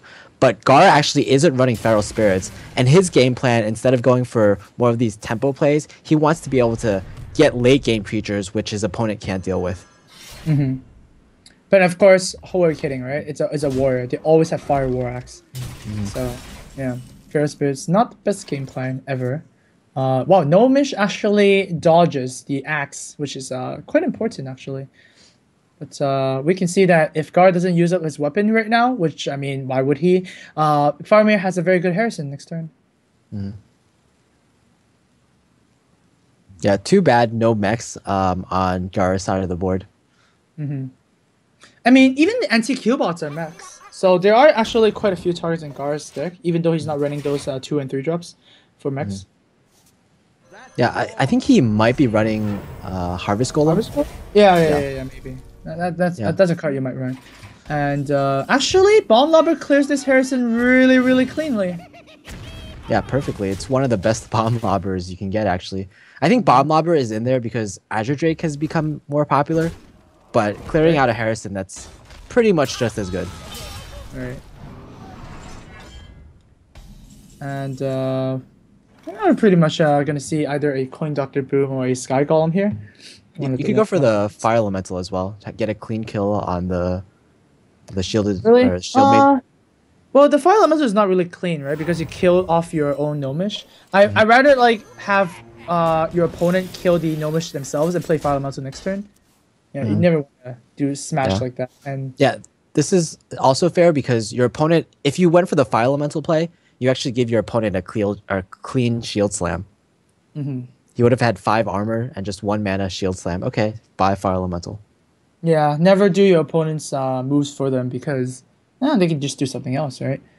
Now, Faramir. Little bit of awkwardness. He can also Taskmaster his Shield Maiden to clear Dr. Boom. He can play his own Dr. Boom as well. He can Brawl and YOLO Brawl. That YOLO Brawl would be pretty risky. Yeah, this Dr. Boom is actually really difficult to deal with. Right. He might be just trying to get enough armor to Shield Slam it right now. And does he? He does. Oh, I like that. I didn't see that. It's pretty good. Yeah, very nice use of Armor Smiths. Not only does he get the kill on the Dr. Boom, But he also sets up these armor smiths, which tank the Dr. Boom bots really well. That's true, but Fire Elemental is looking pretty nice here. Yeah, because you didn't use Fire Elemental last turn, you now you have a clean kill against the Shield Maiden.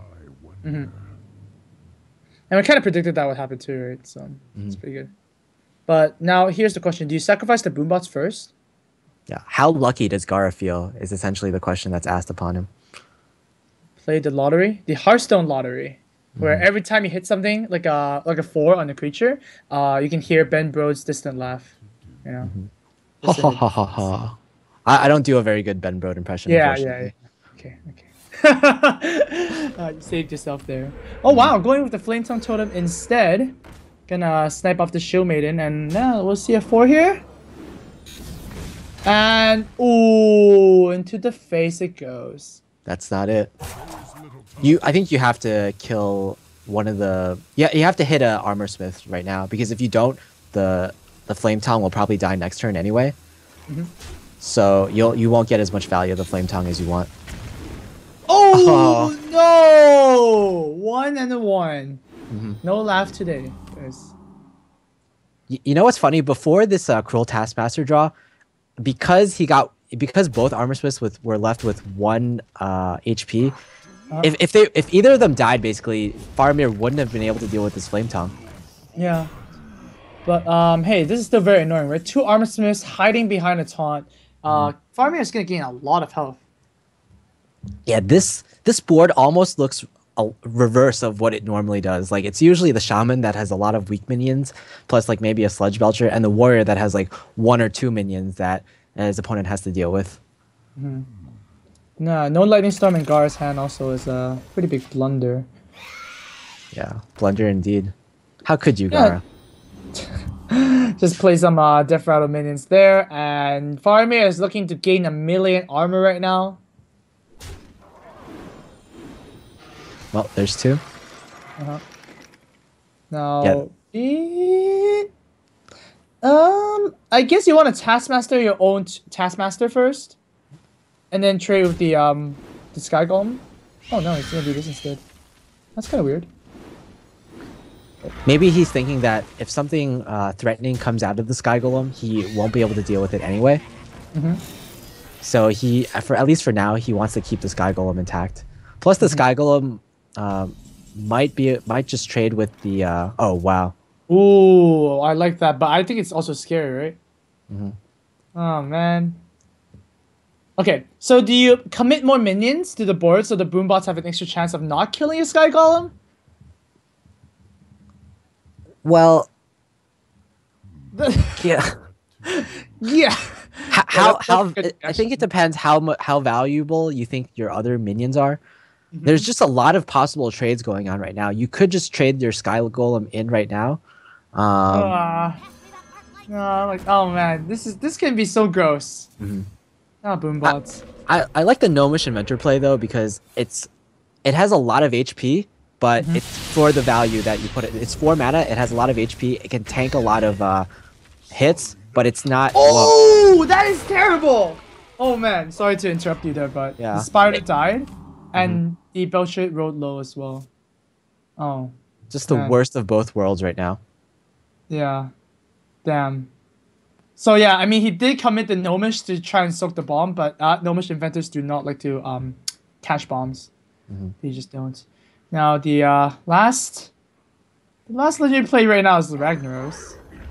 Oh man. Yeah, you know, GAARA could have actually hit the Belcher first with the Spider just to guarantee the kill, but wait, actually, was he like greedy? He wants to keep the Spider? Yeah, he was a little greedy. He wanted to keep the Spider. I guess he wanted it to tank some damage. He wanted it to tank the Boombot damage, and he wanted the Lightning Storm to cleanly kill the Sludge Belcher. So yeah, that play was definitely a little greedy.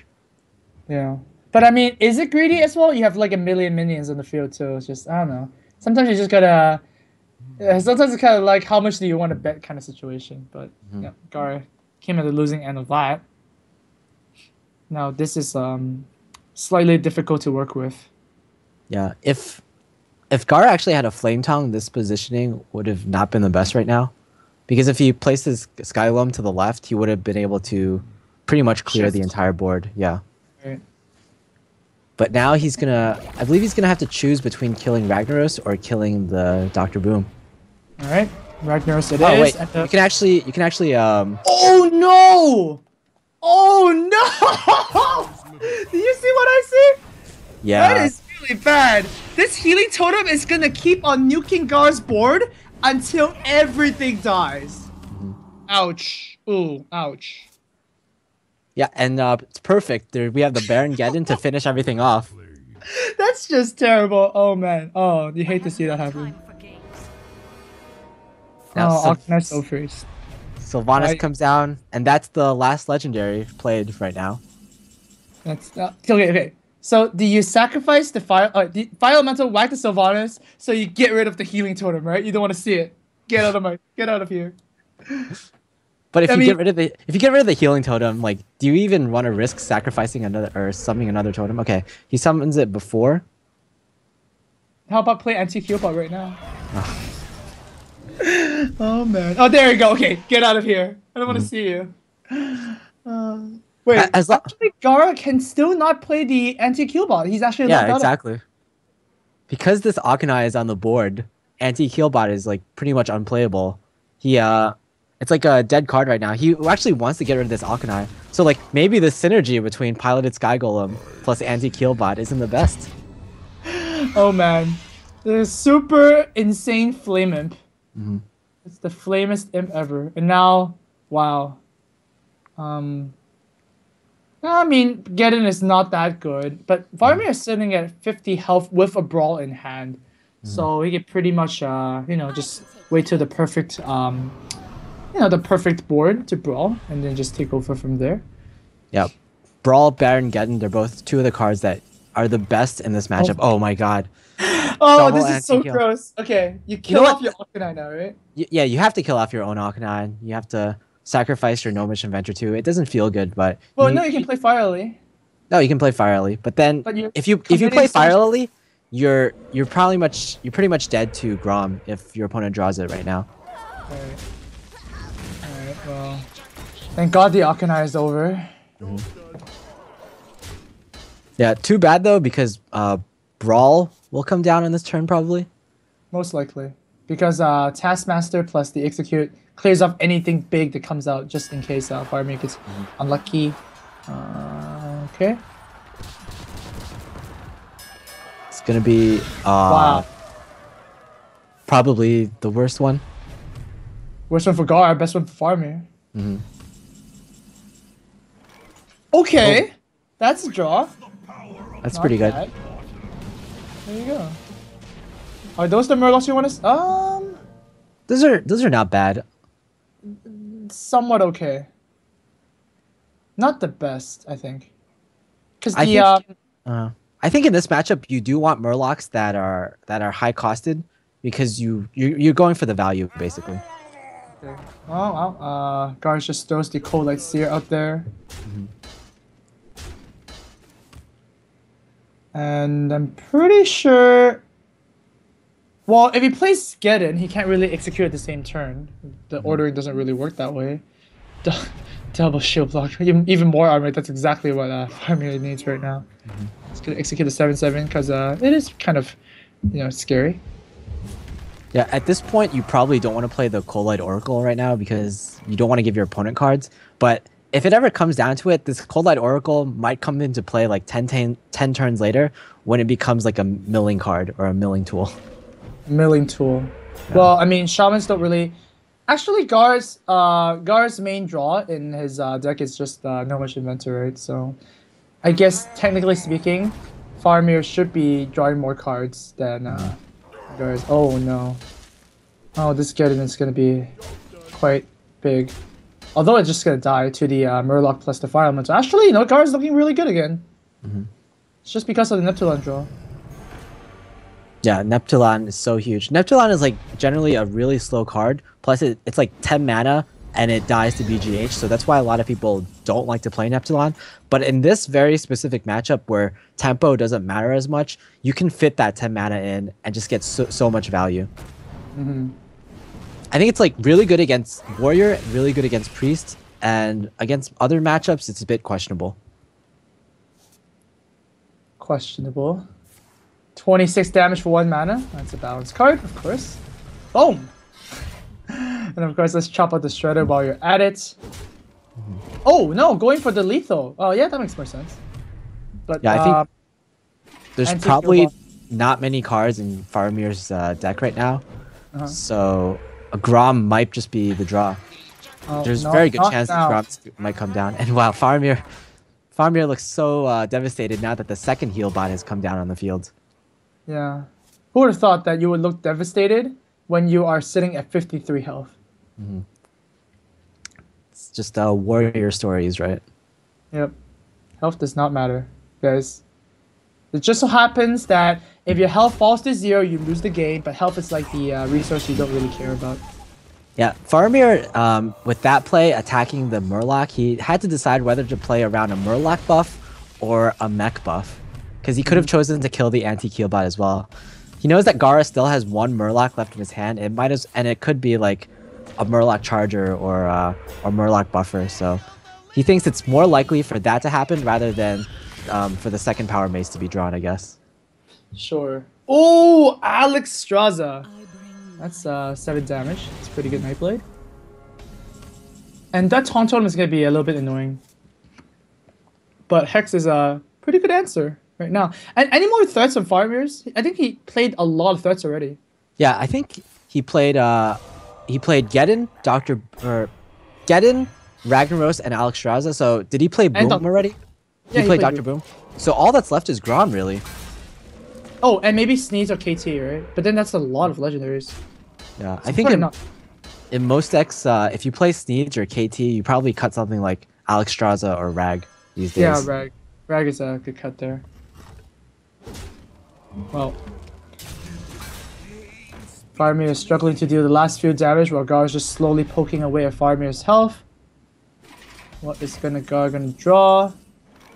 Oh, denied. Denied the draw here. Yeah, that's a really good one. I guess it's worth it. What else are you gonna Earthshock, right? In the typical warrior deck. 4 to 5 cards. Wow. In the typical warrior deck, it's only Acolyte, Sylvanas, maybe Sludge Belcher, and maybe Sneed's Old Shredder. And out of those, I think if you saving the Earthshock, you're pretty much sure that Sneed's Old Shredder is in the deck. So I think you should probably use it at this point. Oh no! Gonna keep it. He might actually even mill his opponent, like you said, right? We're sitting at GAARA might even fatigue out. That might be a possibility. I don't think so. I think it's more often than not that Faramir just dies. Because these constant totems are just gonna... I mean, warrior weapons are kind of terminal, right? Once you use them up, it's gone. But taunt totems are not terminal. You just keep on pressing that button, and there you go. You get a taunt totem. Yeah. Yeah, because GAARA actually didn't Earthshock this Acolyte of Pain, and he's behind in cards. As you said, it was like 5 to 4 cards. This Cold Light Oracle might come into play pretty soon. Actually, I don't think Cold Light Oracle is going to see play because you're also drawing 2 cards yourself. And you don't want to be fatiguing too fast. You want more turns to actually deal damage to your opponent, right? So, yeah, I actually think it's not going to see play. It might be, like, in some mill decks, it's used as just a finisher. So if you calculate fatigue, then you might be able to just kill him off just by 1 or 2 damage because your opponent, like, fatigues faster than yourself. We're better gonna go on the spell power. No more spells for GAARA, I believe. Maybe 1 more Lightning Storm. I'm not really sure. Yeah, we've only seen 1 Lightning Storm so far, I believe. So either he's running only 1, or the other one is at the bottom of his deck. Oh no! Oh no! Oh, this is bad. This is suddenly very bad for GAARA. Man, I wasn't even counting this despite. So what does GAARA need right now? GAARA needs a taunt totem, and he also needs to hex one of his creatures to stay alive. That doesn't even work because the Death Spite will kill the frog. Oh, if he hexes his own creature. Dead. That is terrible. How did GAARA lose this? We were just so confident. Well, what GAARA has to do right now is actually Cold Light Oracle into a taunt. But as we've seen from GAARA's deck, I haven't seen a taunt from his deck yet. Oh no. Well, GAARA just lost. If he's not gonna Cola, he lost. What? Yeah, That is an insane turn of events. That's the weakness of this deck, I guess. It runs 2 heal bots, but after Alexstrasza, like, heal bots don't really matter. It might have been a mistake to actually use the second heal bot before Alexstrasza came down. Yeah, Because right. like we don't see Feral Spirits, and we haven't seen a Defender of Argus in this deck. We haven't seen Sludge Belcher either, so what taunts are really possible for GAARA? Yeah, using the anti-heal bots way too. Oh, he actually does it. Okay, let's see. See if he has an answer. Harvest is not an answer, and Alex no! here. Oh no! Oh, GAARA knows he's dead. He knows the Hex is gonna cleave us. Oh jeez, what a sad way to go out though. Yeah. Like in the rare circumstance where Warrior doesn't play Grom, I mean, what Warrior doesn't play Grom, right? Yeah, man, GAARA worked so hard for that, and now FARAMIR is just gonna take it to the last game. But this is going to be the last game. Jeez. And what better for it to be the last game than a Warrior versus Warrior mirror? Uh-oh. I can imagine the Twitch chat now, but still, that game was pretty insane. Yeah, pretty down to insane. the line. Yeah, it's in the long game actually, GAARA would have definitely won. He had way more cards left in his deck, and his board was just insane. But that the combination of Grom and the fact that GAARA didn't run any taunts in his deck just made FARAMIR be able to kill his opponent with using 29 out of the 30 cards in his deck. Just that BGH was not used. Oh man. The Alec here would have also saved GAARA, right? So if FARAMIR drew his Death Sprite 1 turn later than the BGH, it would have also been quite a different story. But man, that's one way to go out, I guess. So now Warrior versus Warrior. One of the most skillful matchup, right, Twitch? Right? Yeah. Skillful matchup indeed. Gonna see who's gonna actually advance to onwards to the 3rd place match. The loser's gonna go out with $250, but a 4th place, not bad. You did beat half of the pool to get this far, so you know, you did pretty well. Because it's Warrior versus Warrior, my initial guess of Grom being the last legendary used in a series is probably going to be correct, right? Okay, we'll see. Let's do you want to guess what's the maximum armor we'll see in this game? Oh gosh, I'd say 25. 25. I'm gonna guess. You can go higher or lower, Mark. Okay, I'll go higher. You go higher. I was gonna like prices right you and guess 26. You know how? 20, no, 20, yeah, just higher or lower, okay? And then Yeah. 40 packs, okay? 40 packs. Good. Guys, I'll open the 40 packs on stream, okay? Thanks, Mark. Thanks. Oh man. Okay. Okay. So turn 1, turn 2, armor. You could see an armor smith here. You could do something different. Good. So now the armor smith. All right, armor smith is good. Okay, let's not get too carried away with our bet there. Yeah, as a Warrior player, you only want to play that armor smith actually if you have a weapon in hand or if you have a cruel taskmaster, because if your opponent plays an acolyte of pain, you're just really sad. Yep. And well, I guess FARAMIR drew it, so you're not really sad at all. It's just gonna armor up because he doesn't really have any plays. Yeah, not even a turn 5 play actually, so kind of a bit sad for GAARA right now. Well, FARAMIR doesn't really have a turn 5 play either, so it's okay. It's the battle of the missed plays, not misplays, but missed plays, right? Oh, that's good. It's something. Yeah, it's a clean kill. It's always important to get clean kills like so. And just in time. Why not? Exactly what FARAMIR needs.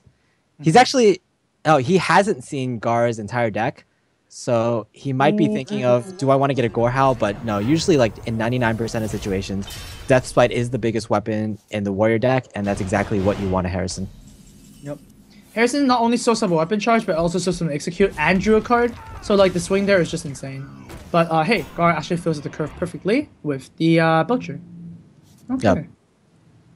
Belcher's really great. Belcher, because your opponent didn't equip Death Spite the turn before, it actually soaks up both a Death Spite and a Cruel Taskmaster. So not bad at all. pretty even right now. Oh my god, it's gonna be a dance of legendaries from GAARA. And FARAMIR, not looking quite the legendary count he wants it to be. Yeah, BGH.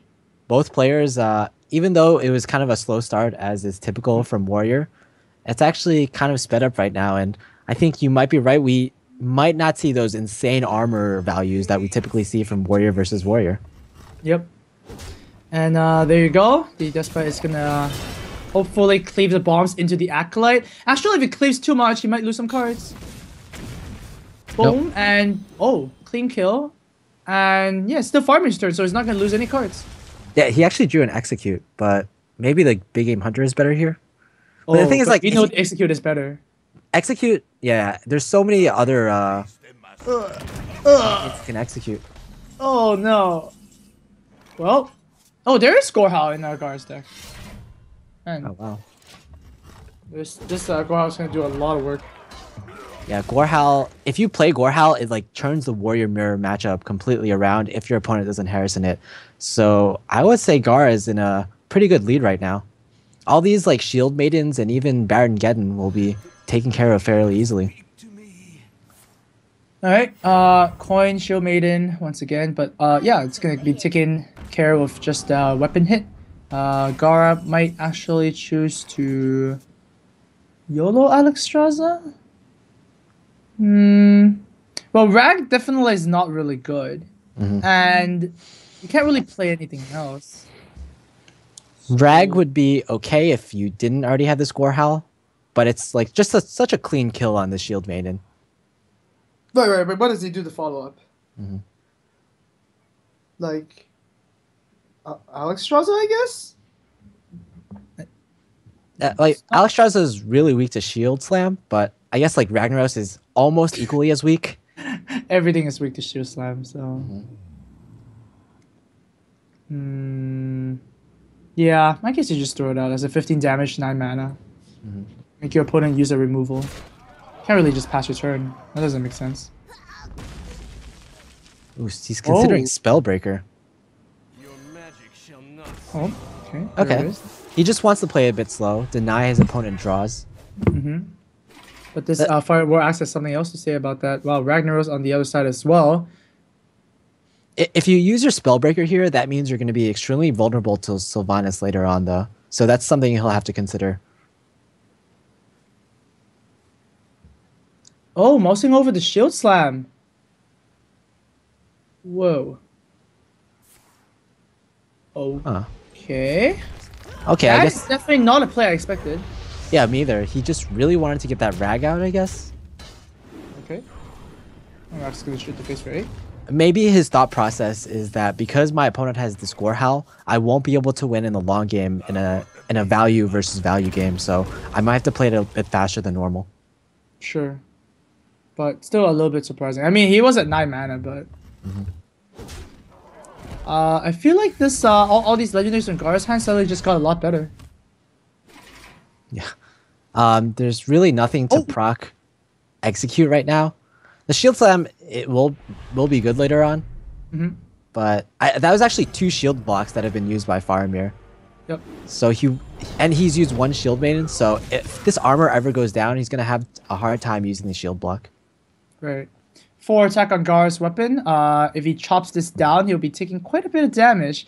YOLO Rag doesn't seem like the best option right now. You can take a lot of damage if you miss. So maybe just the GAARA wants to roll. What does this Rag do? Oh! Okay. That's a sniper Rag. Oh, Faramir instant facepalm. Yeah. But hey, at least he has another Shield Slam. Yeah. Now, because he's used 2 Shield Slams, he doesn't really care too much about his armor anymore. So, using the second Shield Slam previously to cycle through his deck, probably pretty good. Right. And over at our GAARA's side, he knows his opponent used 2 Shield Slams already. So yeah, it feels like this Sylvanas is gonna get a little bit countered by the owl here. Well, kind of countered, but even if it's silenced, it's still very valuable as a 5/5 body. Right. It's really hard to deal with. He either has to, yeah, he's gonna execute it actually. Execute used as a holy smite. Holy smite. For what? That's fine. It's perfectly fine.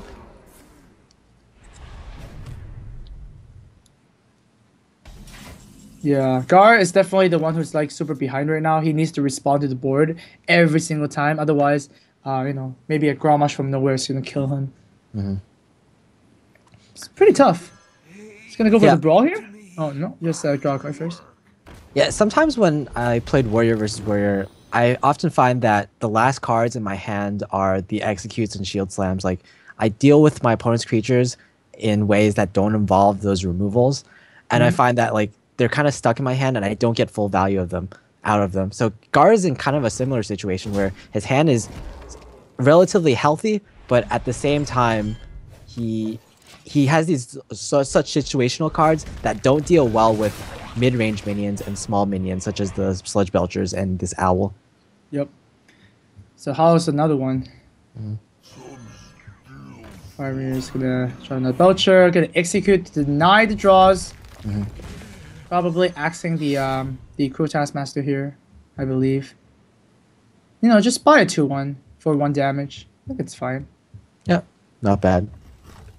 FARAMIR actually used the execute on an Acolyte of Pain. Not many people, or some people wouldn't make that play, but he knows his opponent. Judging from what his opponent has played so far, he knows his opponent is kind of hurting for cards that actively contribute to the board. Like, he draws another Shield Slam. That's probably not that great right now. All right, big money for GAARA, maybe? Big money? Oh, that's not bad. It's one of the best outcomes. But yeah, FARAMIR still has a draw right now. Just to activate the Grommash is a win. Is he gonna get it? No, not quite. Yeah, not even Sylvanas is very good here. Sylvanas just gets traded into by Harrison. And I think FARAMIR can kind of deduce that it's very likely for GAARA to have a second execute in his hand right now. So Grom would also not be a very good play. And plus, if you use Grom right now, you lose your win condition. It's kind of that point where if, you know, Warrior games go super long, it's the guy who did a lot of aggression first is typically behind. So that's what we see. Oh, Shield Maiden. So now GAARA can even armor up and whatnot. But Alexstrasza first. Keep himself healthy. Wow, he actually killed 6 minions with the Gorehowl. Insane value. Yeah, Gorehowl just carrying it right now. Yep. But I guess this last minion is in the way, the Alexstrasza, but we know that GAARA has a pretty easy way to deal with that. Just depends on cards as well, like how many cards each player has. Judging by the size right now, I guess FARAMIR is deeper into his deck just because the Acolytes were more activated than GAARA's executed Acolytes were. Yeah, and plus FARAMIR has used 2 shield blocks where GAARA, I don't believe he's used even 1. Both players also got the Harrison Jones off, so they're even in that respect. But I would say like FARAMIR is probably like 2 or 3 cards ahead. Something like that. That's reasonable. And you can see, even though FARAMIR is ahead in cards drawn, that is, FARAMIR's hand is still bigger. And it all just comes down to that Gorehowl killing 6 minions already. That's right. GAARA is one of the insane control cards that you can never get. I think GAARA might even, just gonna kill off the Sylvanas here. And execute whatever, you know, turns out. No, I guess he's just filling up the board right now. Yeah, filling the board for even more possible Sylvanas' targets. Sylvanas is gonna take... Oh, Harrison. I guess executing this is a bit better. I guess, interesting. I thought if you had the Shield Maiden, you would want to execute that more. I think he's thinking the Grommash? Yeah, he's saving the execute for the Grommash. It's just such a easy Grommash kill against anything. FARAMIR's Alexstrasza is just 9 mana, 8/8 vanilla card. Yeah. Which kind of sucks. 9 mana giant. Bonus Alexstrasza. Yeah, FARAMIR, he's honestly looking quite dead right now. Yeah. Just like, he's drawing 1 card per turn, and Warrior doesn't have, like, they don't have sprint and they don't have lay on hand, so pretty much FARAMIR is going to have 1 card or 2 cards for the remainder of the game. Even if he draws like an Acolyte, he won't be able to activate it. Yeah, I think GAARA is correctly realizing that the Brawl is the only last threat Faramir has. So it's just gonna keep his minions in his hand. Yeah, Faramir just playing whatever comes to his hand, whatever he top stacks, and it's gonna be like a really slow and painful death right now. Oh, you hate those. It's like playing versus a priest when you know you're dead already, but they kill you so slowly. Yeah, and they say priests are gentle. No, priests just torture you. Yeah, this just in, Maz tortures you with Whoa, priests. whoa, whoa. Oh man. All right, Well- 26 health. The health values are starting to shift over. Crotas Master is not. It's a bit too late there, but I guess you still have to YOLO. Yeah, and I guess Alex Strauss is gonna have to trade for it, right? Sure, but yeah, I mean it's fine. You still have the board. This Yeah, I don't just see it kind of just delays the inevitable right now. exactly. Right now, Grom is the last legendary that has been played in this series, by the way, and it is going to be the last game. So currently, Grom is winning right now. I don't think there are any more legendaries other than Groms.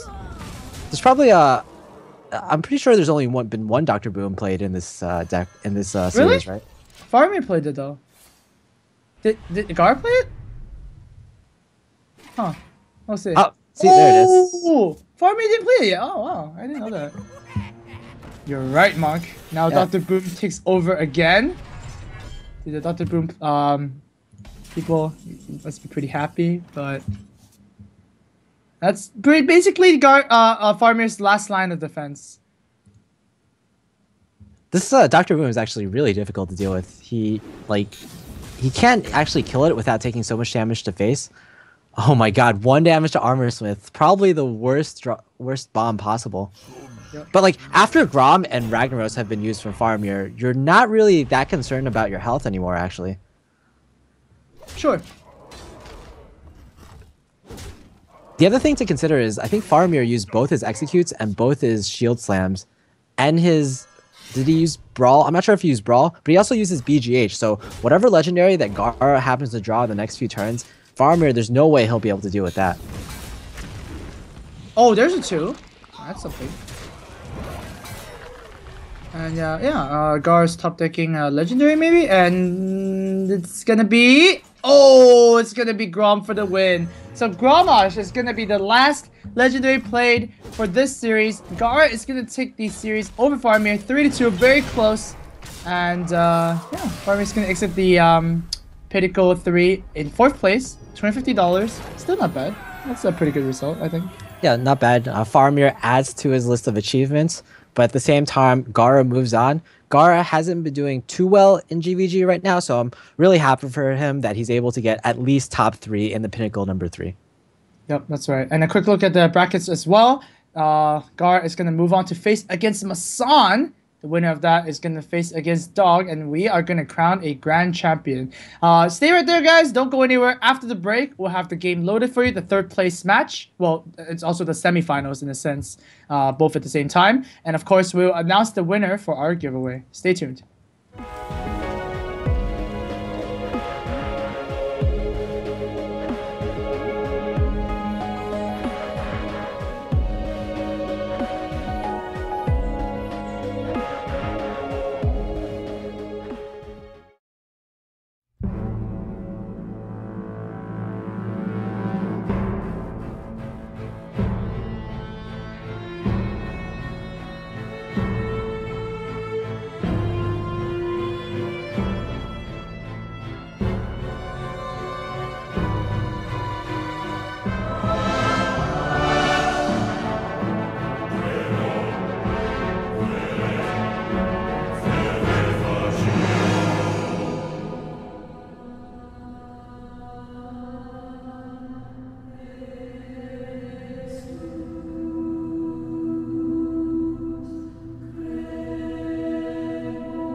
Welcome back to the semifinals / third place match for the Pinnacle 3 Grand Finals Day, Playoffs Day, whatever you want to call it. First of all, we want to congratulate Mr. Andrew Absolute. At Andrew Absolute, you have correctly predicted Grommash Hellscream and also chosen for the giveaway. So do check your inbox and Twitter after all the games have been finished. So yeah, back to the brackets right now. We do see that the next match is going to be MASSAN versus GAARA. MASSAN did drop from the winner's bracket, so there is no advantage in this game. This game is just like a best of 5, like every other one. And yeah, winner gets to face against Dog with a 1-game deficit. Good chance to win the grand prize of $2,500 and of course the title of Pinnacle 3 champion. You know, what I'm most excited about this next match is that both MASSAN and GAARA are actually bringing Warrior to the table. So we might actually get to see another exciting Warrior mirror, right, Amaz? Yeah. I think the chat can't wait to see that happen. And of course, Warrior is one of those classes where you never coup, right? I mean, sure, you can coup Shaman and the other classes. Maybe Rogue even deserves a coup at times. Mech Mage, also one of those classes where if you're not prepared for it, you just don't want to deal with it. But Warriors have always kind of escaped the ban. Yeah, Warrior, especially because Druid is so popular. Druid is like the natural predator of Warrior. So if you have Druid and you're facing off against a Warrior, you're probably like, okay, I can. Even if I lose with my current deck right now, I can always kill the opposing Warrior player with my Druid deck. Yeah, that's seems good analysis. Wow, GAARA actually is gonna lead with the Warrior against MASSAN's Hunter. So actually, GAARA correctly predicted a good matchup, and it's gonna get slightly rewarded by it. MASSAN is obviously gonna play this match. What? Whoa, okay, so I guess GAARA did not correctly predict this match. I guess maybe even his starting hand might be pretty bad.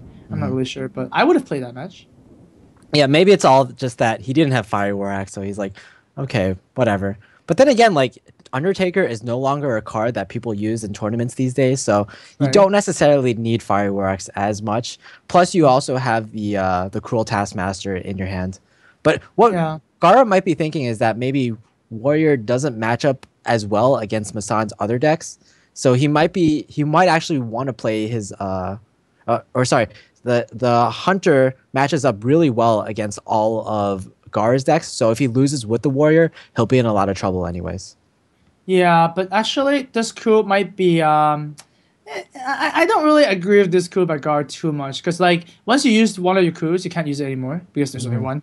And MASSAN is obviously gonna queue Druid right now. It's gonna get a free win from the Warrior, which can actually just win the mirror matchup or even win the Rogue matchup, right? So I would have liked to see GAARA play that match out.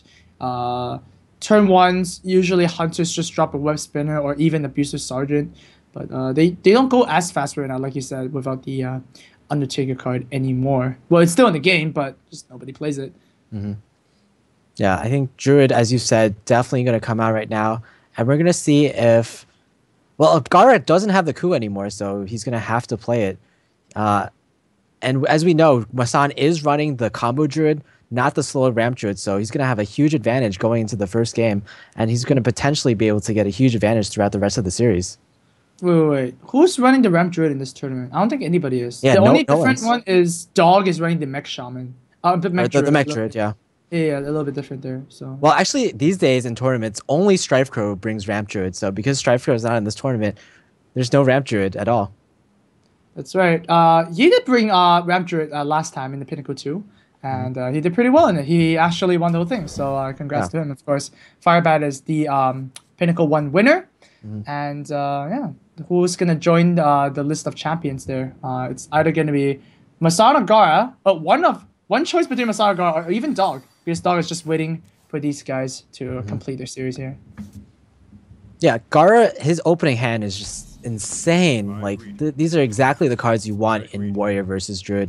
You have 2 Acolytes and you have your weapons, so you'll be able to chop down most things that the Druid can throw at you. But then again, Druid got Wild Growth.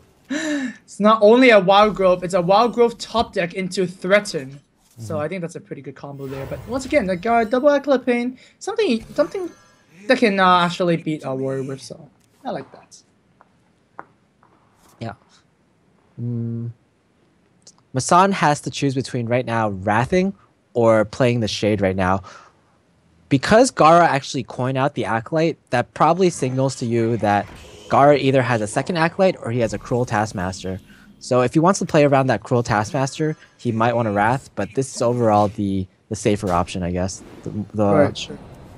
Yeah. I mean, warriors can't really interact with a shade, except for bomb lobber. So if you can actually like get a bomb lobber at turn 5 and curve it out, then good. If not, then well, it's just gonna stick around forever. Yeah, I think right now, Death Spite is the clear choice. Some players, some newer players, might want a Fiery War Axe, but because they're like, oh, this 3 damage, and this creature has 3 health, and I'm doing 3 damage with the Fiery War Axe. That seems really good, and I want to gain some health too. So why not? But if you Death Spite right now, you set up to do 5 damage in your next turn, so you can deal more easily with stuff like Sludge Belchers or Loathebs. Not to mention, you also activate your Acolyte Pain, right? So yeah. But now the weapon trouble of warriors sometimes do come in. Like right now, you don't really want to do much because like hitting a 3/3 of a Death Spite doesn't seem too good. I would have personally hit it and recruit the weapon, but GAARA's gonna get a little bit rewarded by this play because now he can actually brawl into a clear with his weapon. He also probably wanted to save his Death Spite charge exactly for this, the Ancient of Lore that usually comes out on turn 7. Yeah, MASSAN is like, damn it. His face is like, damn it. And the tree survives. I'm pretty sure we're gonna see. Well, Execute could be used as a heal 5 right now. So, do you want to change the card usage? Yeah, you're basically changing the card text, right? It's actually heal 5 plus deal 4 damage to your opponent's face. But lose the weapon charge. Yeah, but also typically you don't care about damage to your opponent's face in this matchup as the warrior player. You usually win because you're taunted up, you have too much HP, you have too much stuff on the board, and your opponent's either ran out of cards or he just can't deal with the stuff that's on the board. Yeah, that's a good analysis. So basically, maybe like a sabotage on your own weapon, kill the to kill the minion there. It's fine. Shade plus a shredder there. Gonna put in more stuff. So now GAARA is still in the weapon trouble. Like too many weapons drawn. You don't want that. You only want like 2 weapons maybe. Yeah, Gorehowl, because GAARA is running Gorehowl, but that's kind of like a double-edged sword in this matchup. Against faster druids, if you Gorehowl your opponent, if you Gorehowl too many minions, you can just end up taking 2 damage to yourself. Plus it's 7 mana, which just takes up so much of your turn, your entire turn, in fact. But Egg is actually Egg is actually not bad for MASSAN because it's like a minion that's always sticks on the board. So it's just extra fodder for the Savage Roar. Yeah, exactly. If GAARA still had his Brawl, it could also have tanked a Brawl kind of, but we know that GAARA has already used it, so that doesn't matter too much right now. Not exactly, no. Well, MASSAN is 13ing lethal with a draw. Taskmaster, not too insane. If the Adjunct was like a Loatheb, that could have been pretty good. So I see like something like oh man, Alexstrasza is also very awkward, right? Because if you play Shield Maiden right now, you're just not gonna be able to use Alexstrasza. If you ever dip below 15, you're pretty much dead anyways. One of the cards that are not as good in the Druid matchup. So what can you do here? I guess GAARA's gonna go with the Taskmaster plus the Shield Maiden to actually develop on some board. It's just a bit better usually to develop boards against Druids. But once again, as we know, the combo will be killing GAARA. Yeah, too much stuff on the board. That egg actually made a huge difference right now. Fortunately, no Force of Nature right now, so you can't do the full combo. Alright, Keeper of the Grove gonna come down on... How about shooting your own egg? Probably not a good choice, right? Yeah, shooting your own... yeah, shooting your own egg, I guess you trade as O2 for a 4/4, but this O2 is doing so much work anyway that you're like, okay, why not? And you're Just not leave it affecting on the your board. board, right? So, sense. As with all the previous turns, again, he's running into the weapon trouble. He's drawn all 5 of his weapons in his deck right now. Right. And that's the problem with running 5 weapons. You could sometimes draw none of them, and you could sometimes draw Wow. all of them. Oh man, Ancient Some Watcher. of the weirdest shredder pops for MASSAN. It's just like you've got an egg, you've got a Ancient Watcher. Suddenly you're playing Warlock, I guess. It's weird. Yeah, and MASSAN, he's already used his Keeper of the Grove on the previous turn, so he can actually activate this Watcher. Yeah, you can. It's funny because Keeper of the Grove could have activated both things, but right now it's just they're just both sitting there and watching the game. Oh wow, Savage Roar. Roar. Okay, it's gonna probably pop the egg then. Or no, actually, you can't really pop the egg. It's not clean. You're popping the egg just by popping the egg, which is not that good. Oh, he actually. Anyways. He is gonna do it. I guess his reasoning is that he wants to kill this Shield Maiden, plus activate the egg, because the Shield Maiden would have gotten a really good trade into the Sludge Belcher. So I guess this is okay as well. And this sets up a really threatening board again for GAARA. He can't actually kill the. He can't kill the Shade right now. Yeah, you can't kill the Shade, but hey, he can actually smack this, smack the Belcher and actually play the Alexstrasza. Oh, he's gonna go. Oh wow, he actually can't kill the Shade. Yeah. Oh, I heard he said he can't kill the Shade. I was like, yeah, of course not. It's like, Yeah. God damn it, Monk, why you bring it up? Oh, but you can't. So, okay. Kind of missed Here we that. go. But, you died to any piece of the combo right now. You died to swipe. Oh wait, you don't die to swipe. No, you don't have to swipe. Especially after you attack. But oh, is that lethal? 5 plus 6 is 11 plus hero. Oh, that's lethal. Oh man. Damn. After all that work, just about to stabilize. GAARA's just gonna miss it. Wow. Sad. Yep. 1 damage is Wait. all he needed. The hero. No, he's not off lethal. Yeah, it's not. You thought I was gonna say 1 damage off lethal. Yeah. No, 1 Oh, damage man. is all he needed from the hero power. I was just kind of trying to psych you out there. Okay. Well, that just says it. Like Druid versus Warrior, it's just that Warriors usually can't stabilize. They're using their face too much to hit minions, and the health just drops too low. Yeah, so as predicted, Druid does beat the Warrior, although it was a very close game. If MASSAN had not gotten lethal that turn, it would have been very difficult for him to come back because his hand was like 2 Innervates and a Savage Roar. How's that going to work, right? Yeah, 2 Innervates and a BGH is not gonna work. So lucky for MASSAN, he actually cleans it up really, really quickly and gets the win. Okay. Now, what does GAARA pick against this Druid? If he follows the same pattern as previous series, he's gonna pick the Mech Mage because I believe that's what he picked against Faramir. Yep, I think that's a very good choice actually. Ooh, Zombie Chow. Very good start. This is one of the situations where MASSAN can either coup this because it's an unfavorable matchup or not coup it because his starting hand isn't that bad just because of the Zombie Chow. Yeah. There's 2 ways to use Zombie Chow in this matchup, and I think the second way is better. Obviously, you can play a turn 1 and get some tempo on the board, but the second way is to proc and mirror into Heroes over 5. That is a very, very good way of using it. The only problem with that is if your opponent doesn't have Mirror Entity, or he didn't draw Mirror Entity, or he didn't draw a Mad Scientist, then you're just kind of holding on to this really good card you could have played on turn 1 for no good reason. Right. But like the thing is, like if you draw late game, it's not dead, right? Usually when you draw late game, Zombie Chow is just bad card, right? Yeah. But not in this matchup. Whoa, Yeah. it's just going for the face here. He doesn't really want to activate the Zombie Chow, I guess, and he wants to play the Shade next turn. So I guess that makes sense. Ooh, yeah. Every time I see one of the secrets drawn, I just kill my Mad Scientist immediately. Because after I draw 2 secrets, I'm just gonna facepalm. So let's not facepalm. There's actually been like a couple of times over the past few days where double Mad Scientist and double Mirror Entity has been drawn. At least once in the Inven tournament, the second Inven tournament, and once in ESL. So that's just the worst feeling in the world, right? Yeah, that is pretty brutal. I mean, right now it's also pretty brutal already. Look at guys. He's kind of like smiling, an evil smile. You think 2 shades is good, MASSAN? How about 2 shades that grown before you? Oh man. Yeah, that's the problem with mirror entity shades. They're always gonna be bigger than what your opponent's shade is gonna be. Oh jeez. Something needs tinkering?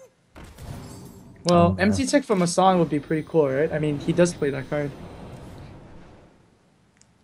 Oh, it's not MC Tech, but swipe eventually will become useful. It's a pretty decent swipe now, but if he waits till turn 6, he'll be able to combine it with the Wrath, or he'll be able to weave a hero power in. Plus, he'll probably be able to get more value out of it. Yeah, this is such a good fireball. I mean, just like obvious play. And yeah, your choice of whether you want to reveal your shade scar for 9 damage. Do you take the deal? It's like deal or no deal. Yeah, deal or no deal, exactly. Yep. Oh man. Maybe just halfway deal?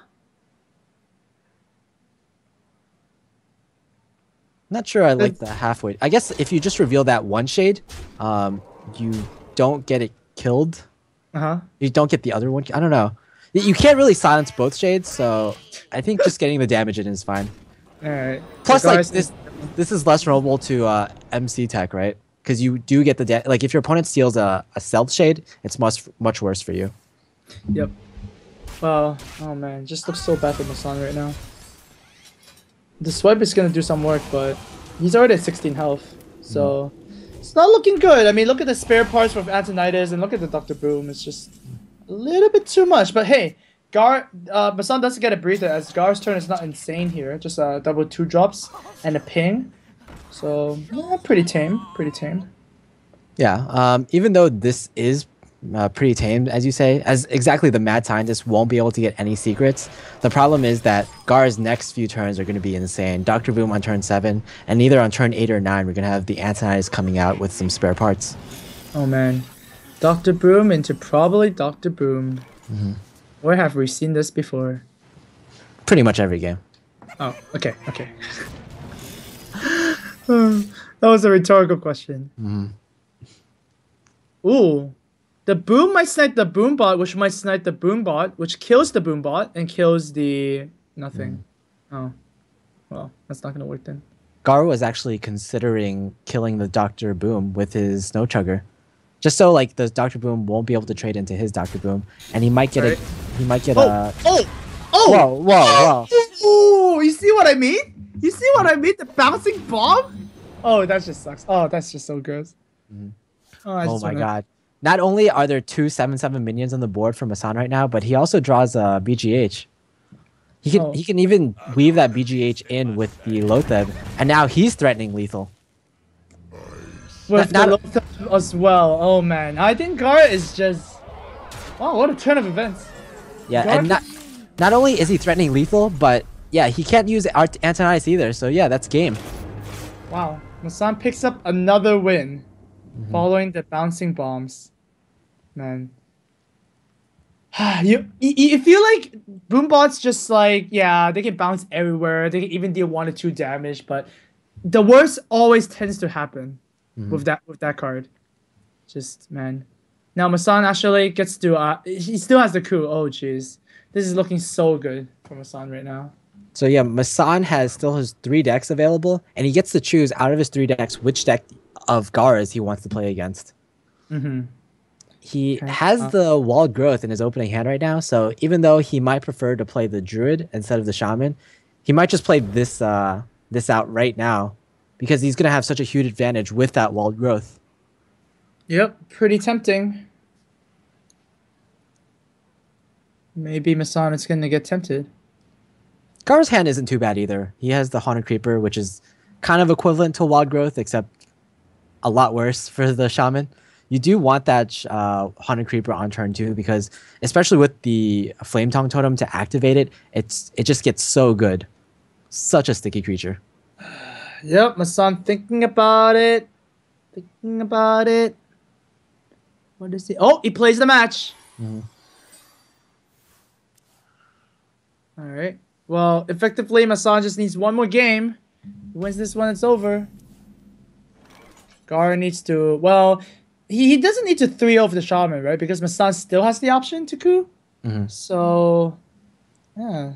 He needs to just get 3 wins with some combination of his decks, and MASSAN is going to be in charge of what decks GAARA gets to play, basically. Oh, man. Oh, Skittles to turn 2. That's a pretty good play. MASSAN's going to respond with Wild Growth, one of the best turn 2 plays for a Druid going first. Even though GAARA doesn't have like another Haunted Creeper in his hand, I feel like the coin Haunted Creeper was largely in part because that Zombie Chow was on, or sorry, that Flame Tongue Totem was in his hand. So you can activate both the Flame Tongue and the Haunted Creeper on turn 3 if he really wants to. Uh-oh. Oh no, this is not gonna end pretty for GAARA. Look at MASSAN's hand right now. Turn 4 Dr. Boom. Oh. It's just not gonna go. Actually, like, with this particular board, GAARA might be able to deal with it okay, because just because of the Flame Tongue value. I'm pretty happy that the players' mics are muted right now. I can kind of read GAARA's lips and going, yeah.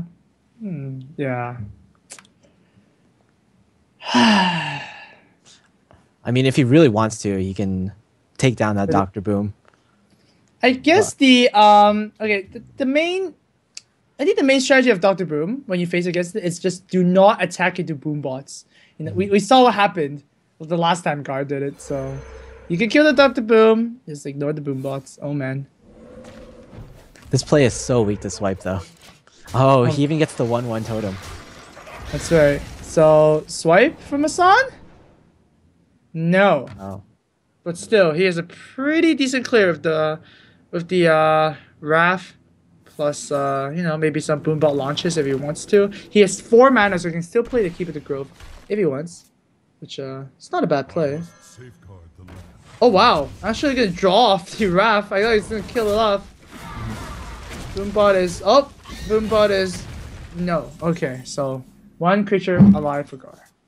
Yeah, from GAARA's perspective, he's looking at MASSAN's hand. He's like, okay, he doesn't have that many cards in his hand. Maybe I can win if I play the long, drawn-out game. But MASSAN does have that Ancient of Lore, and I feel like GAARA, when he sees that Ancient of Lore coming down on turn 7, he's just going to be really upset. No!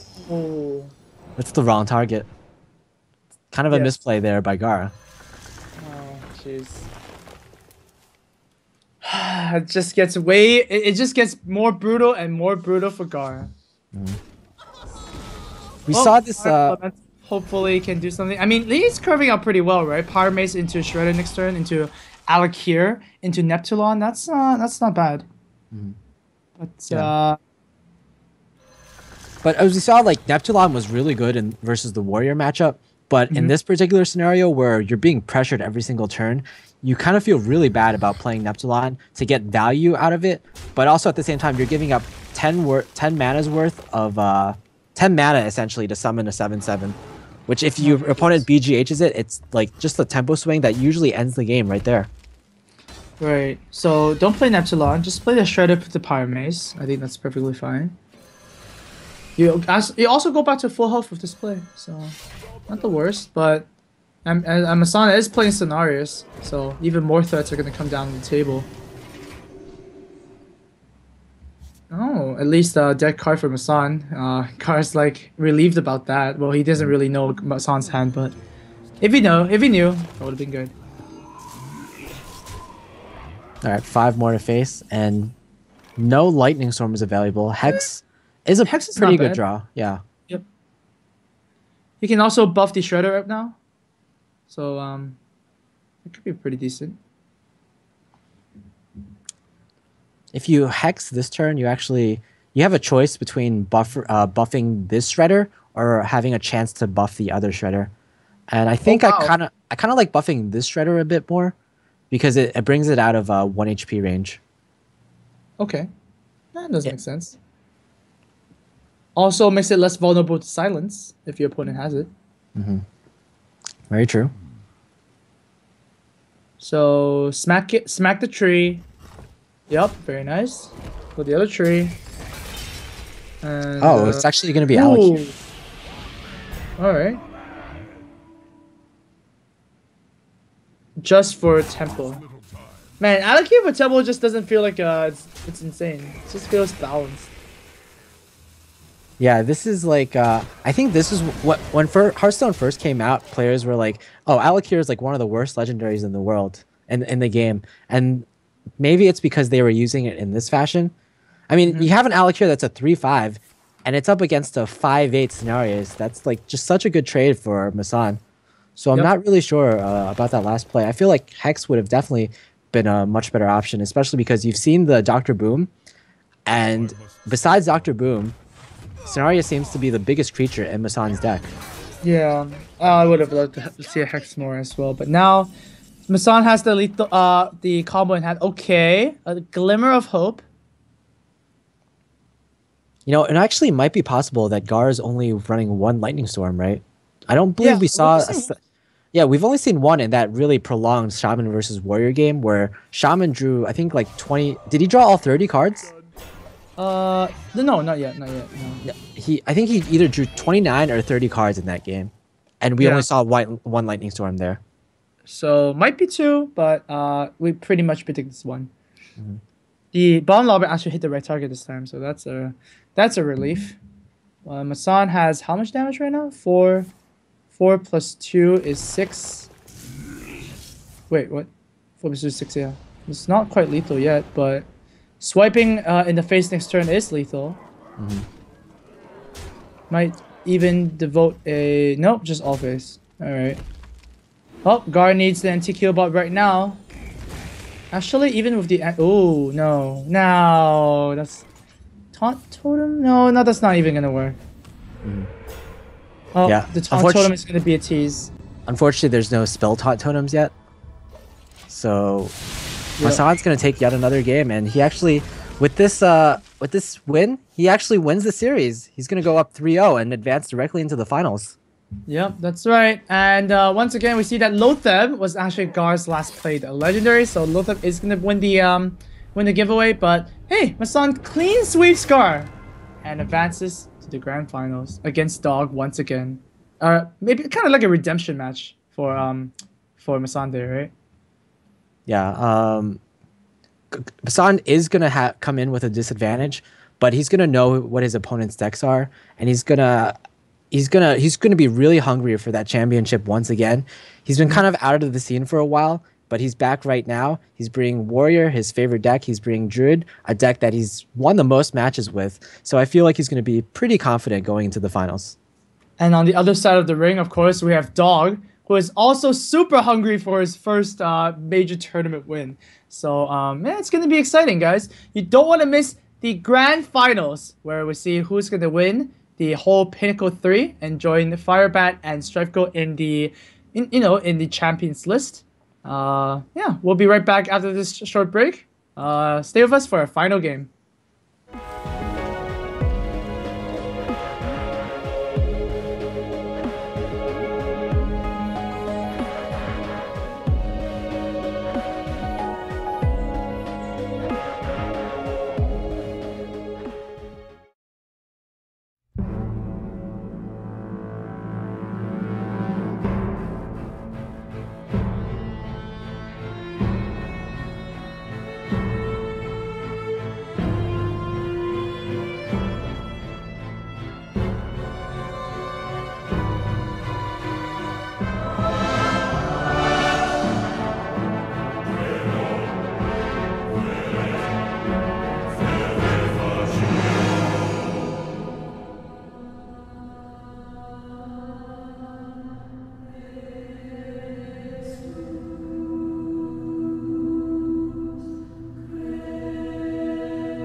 Hey, are you curious? How long does it take to buy a video game? And the answer is less than 20 seconds if you use G2A.com. Watch. Google the game you want. Follow the link. Express checkout. Fast payment. And done. Now, all you have to do is check your email and play. G2A.com. Over 600 products, 24/7 support, and no registration required. Visit now.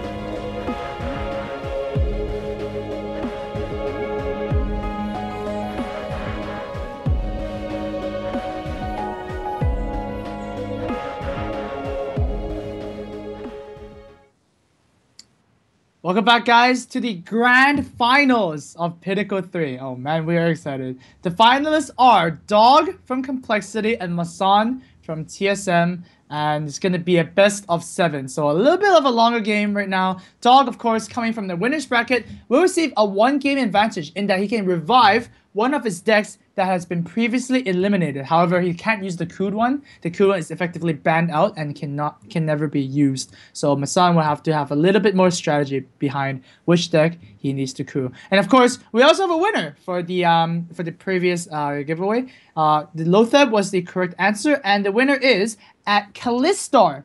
Kalisdar. Congratulations. Make sure to check your inbox after all the games have been played. But yeah, for this match, Monk, did we expect this? Did we expect Dog and MASSAN to be in the finals?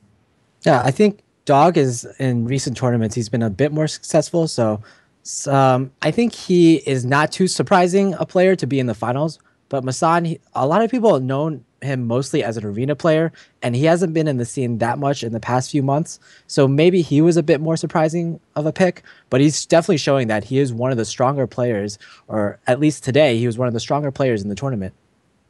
That's true. I think overall, if we look back at the games, all the players have been playing pretty well. So pretty pleased with the quality of games. Of course, sometimes the Druid combos are pretty insane. Sometimes Mech Mages are pretty insane. But hey, you got to bring the right lineup to deal with them. Rogues and Shamans, like some players have been doing, actually been pretty rewarding. So yeah, let's head right into it. Whenever we can load them up to see the matchups. There you go. MASSAN is running his warrior, of course. Been doing pretty good in some cases, not really performing in some cases, but sometimes you just didn't have to use them at all, like the last series. Dog, on the other hand, of course, he's running the Freeze Mage, which is very atypical to bring, especially in the ban format, because warrior is it's such a big counter. But once again, with the Q format, if you do Q against the Freeze Mage against the war, you could ban it out. Or maybe even in some cases, you can kill somebody the Freeze Mage, ban out the warrior, and then keep playing the Freeze Mage, and actually kind of trick your way there. Yeah, the first game has already started, so let's get right into the action. Dog seems to have a really good starting hand with all his card draw and even the Mad Scientist in his opening hand. And I think he even got one of the better matchups that he could have gotten against a Hunter. Freeze Mage typically is one of the decks you'll want to play against more aggressive decks. And I'd say Hunter definitely counts as one of those aggressive decks. Right, and of course, MASSAN also has the Lotheb here, so if you use that on a key turn, then might balance the matchup a little bit more. Some people might think that, yeah, Hunters are just really good against Freeze Mages, but we don't really agree. So why is that, Monk? It's because just Freeze Mages, they have so many ways to deal with the early game aggression that Hunter sometimes brings out. They have the Cone of Colds, Frost Nova, Doomsayer combos. They have also a lot of healing with ice blocks, to quote-unquote healing with ice blocks, and also, or ice barriers rather, and they also have ice block to prevent lethals. So just a lot of ways to control the board early on, and a lot of ways to get their health back up. Yeah, and of course with the nerf of Flare to from 1 mana to 2 mana, that is probably not going to see it play anymore. So yeah, Freeze Mages, in that respect, has got a little bit of a buff, but of course Kazan Mystic is the other scary card that you just get lethal out of nowhere. You think you're safe, that Kazan Mystic, and I'm just gonna blow you out. Yeah, not too many Kazan Mystics in this tournament though. I believe we only saw GAARA running one. But besides him, I haven't seen too many. This is in comparison to the ESL tournament that happened over the weekend, where there are just so many Kazan Mystics, especially from all the Taiwanese players. They put Kazan Mystics in pretty much all of their decks. Yeah, every single deck. All right. Well, this Shredder is actually gonna pop out and not gonna get free, so hopefully it's a 2 health creature. Oh, it is a 2 health creature, but one of the ones that's most annoying. Oh man. I guess Dog isn't too sad about that, just because like the Annoyatron is only 1 attack, so it's not really that threatening right now to him. Sure. Now, if MASSAN actually plays a Lothep here, it's actually gonna do nothing, because Dog is just gonna Acolyte, Pain, and Ping. So not the best use of Lothep in that situation. Speak to me. Oh. Oh. Is this some mind games Dog is doing? I have Flame Strike in my hand. Yeah, that's very good analysis. Like if you kind of hover over your opponent's Lotheb, you're like, oh, I kind of want to ping this to 4 health. I kind of do have Flame Strike in my hand, so you better watch out, better play around that. No, MASSAN does not buy it. It doesn't buy the story.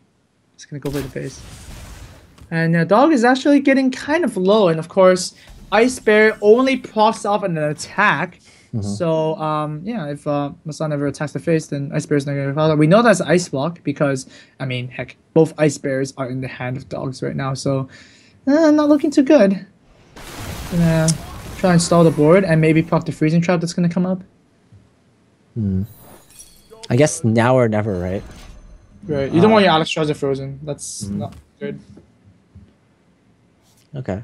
Well, the other option was to actually keep the Acolyte on the board and then ping it in future turns and possibly have it tank some Boombot hits.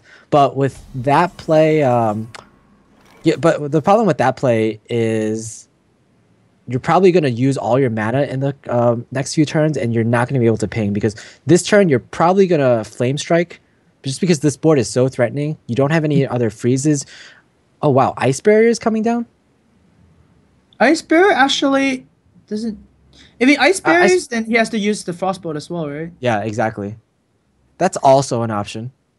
This is so bad, because if you Flame Strike, the MASSAN can actually pop the block with the Kill Command, of course, and the Hero Power.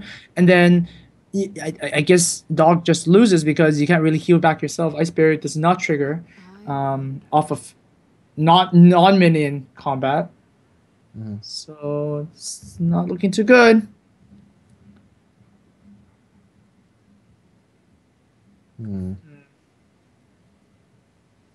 Yeah, I guess he wants to prevent the most damage possible, so I guess Ice Barrier plus that Frostbolt plus some kind of ping might work.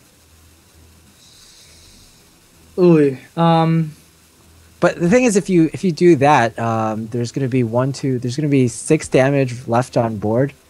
Flame Strike. Okay, Flame Strike goes down. Oh man, like Dog is even face palming. Like he knows that that's just not the best play he can do.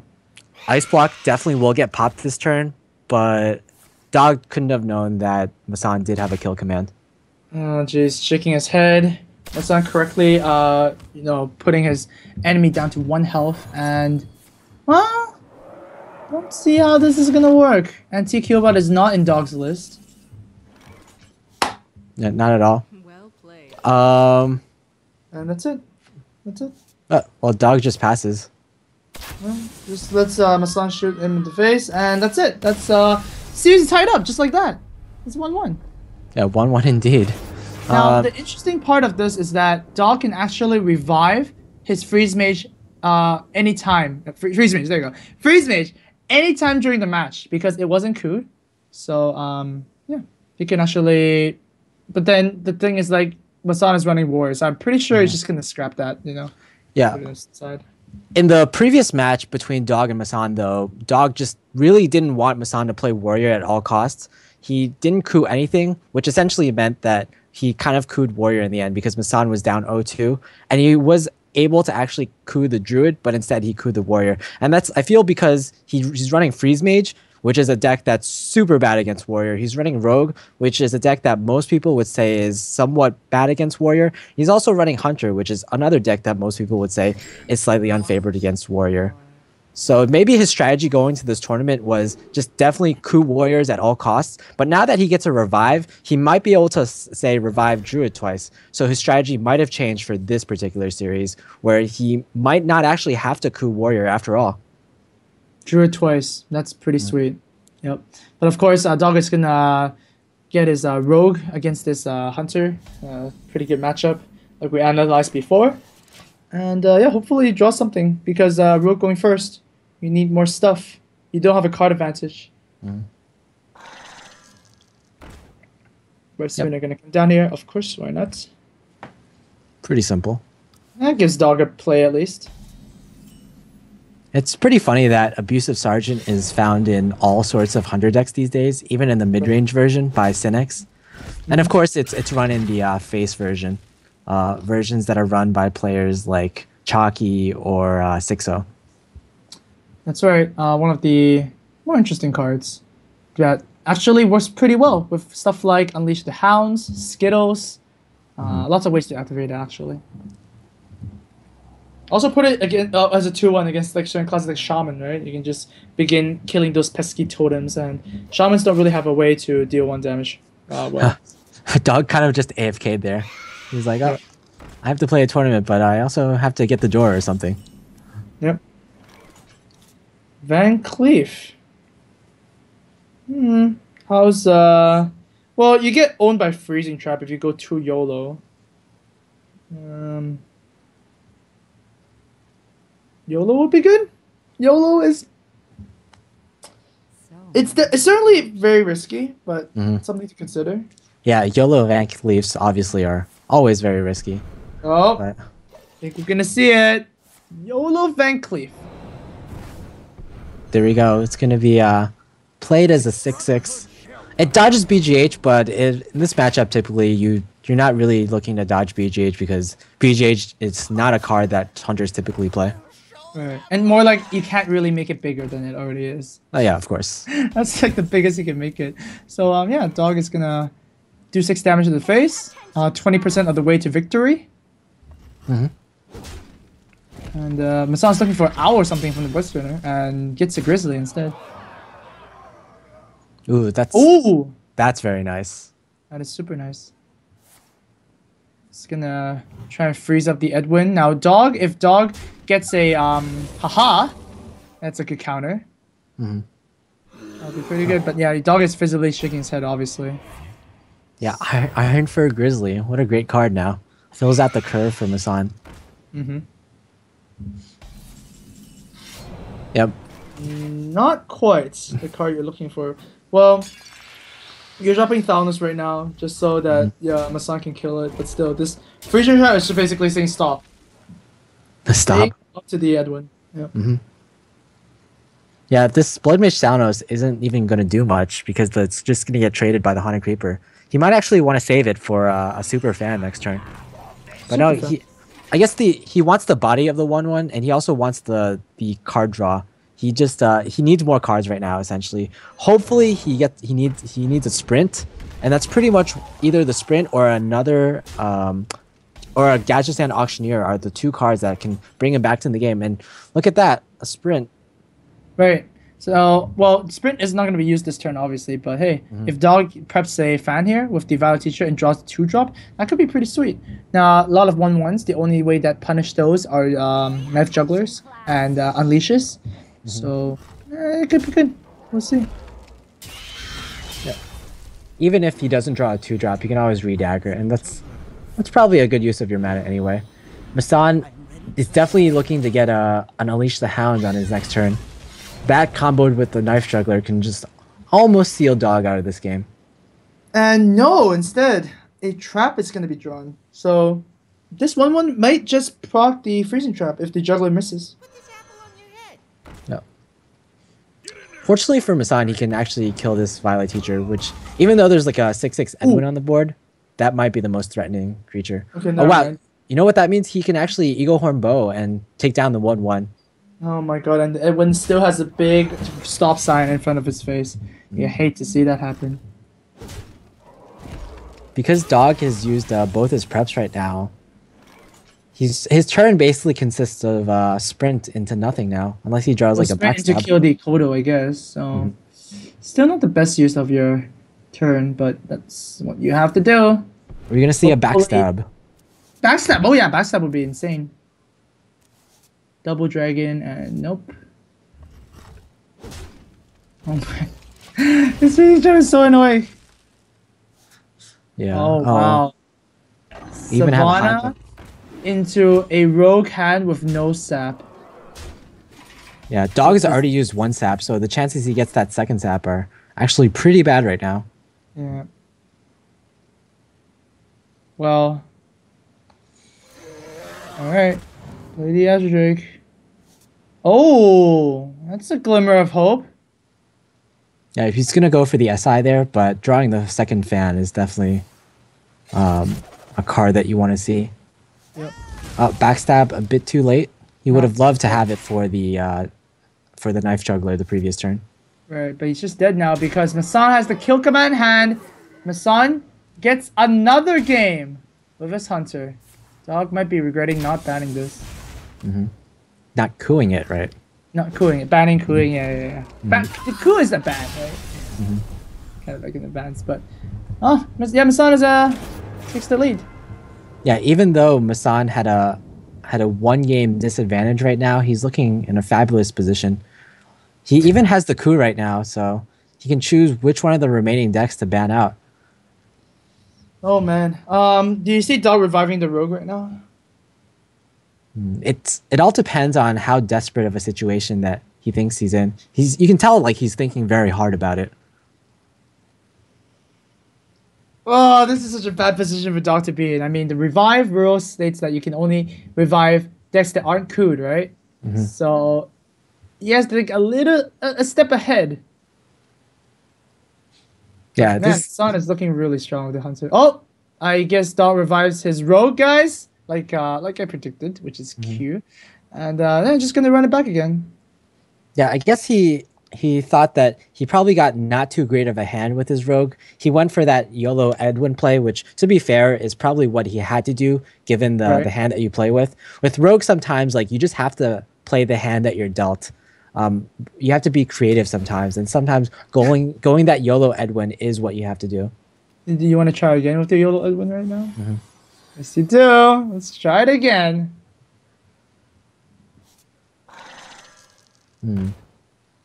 But oh man, Dog's hand looks pretty grim as well again. Oh man, it really happens. It's really gonna happen again, isn't it? Oh man. You can just do it now. It's an 8-8 Edwin. The 6s didn't work, Monk. So how about an 8-8? Is that gonna work? Well, Dog's already seen that MASSAN plays both Freezing Traps and Hunter's Mark in his deck. Oh man. So because he saw those cards, and because in the previous game he just got wrecked, he might be unwilling to go for that play. Wrecked is a way to put it, I guess. MASSAN equips the bow. Probably going for 3 damage there, like so.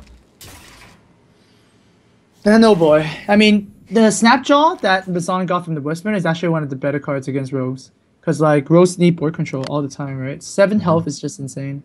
Yeah, back when Miracle Rogue was just so dominant, Snapjaw was actually a tech card used against Miracle Rogues because you don't really want to sap the Snapjaws, but besides sapping it, what else can you do to deal with it? Like backstab, eviscerate, that just tanks so much damage. Plus this Oasis Snapjaw, if MASSAN runs the Houndmaster, it can be just a huge threat.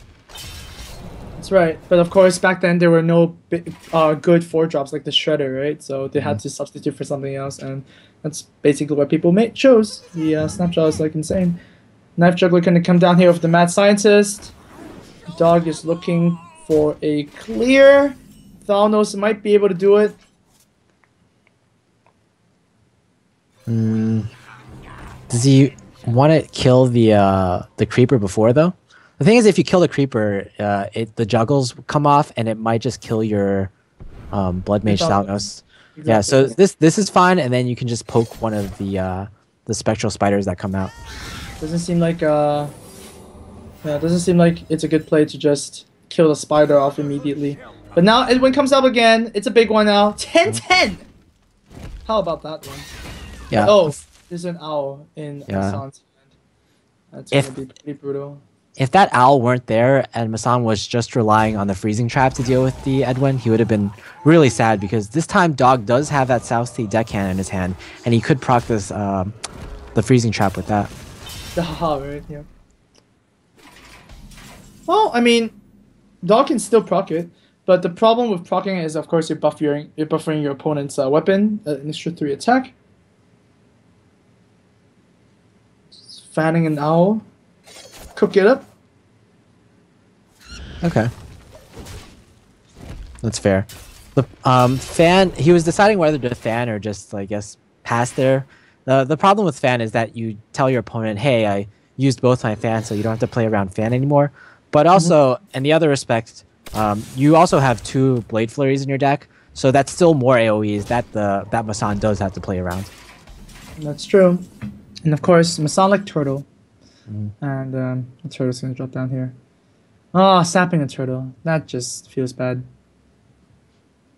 Yeah, It's not even threatening. It's like 2 attack. well, 2 attack does seem pretty threatening, actually, if you're at 16 health without any heals in your hand. Oh, jeez.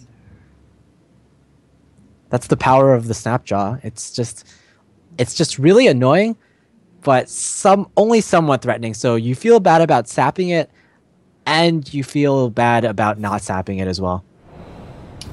All right. Well, you guys put some Snapjaws in ladder because it works well. Is he gonna launch the haha right now? No. Interesting.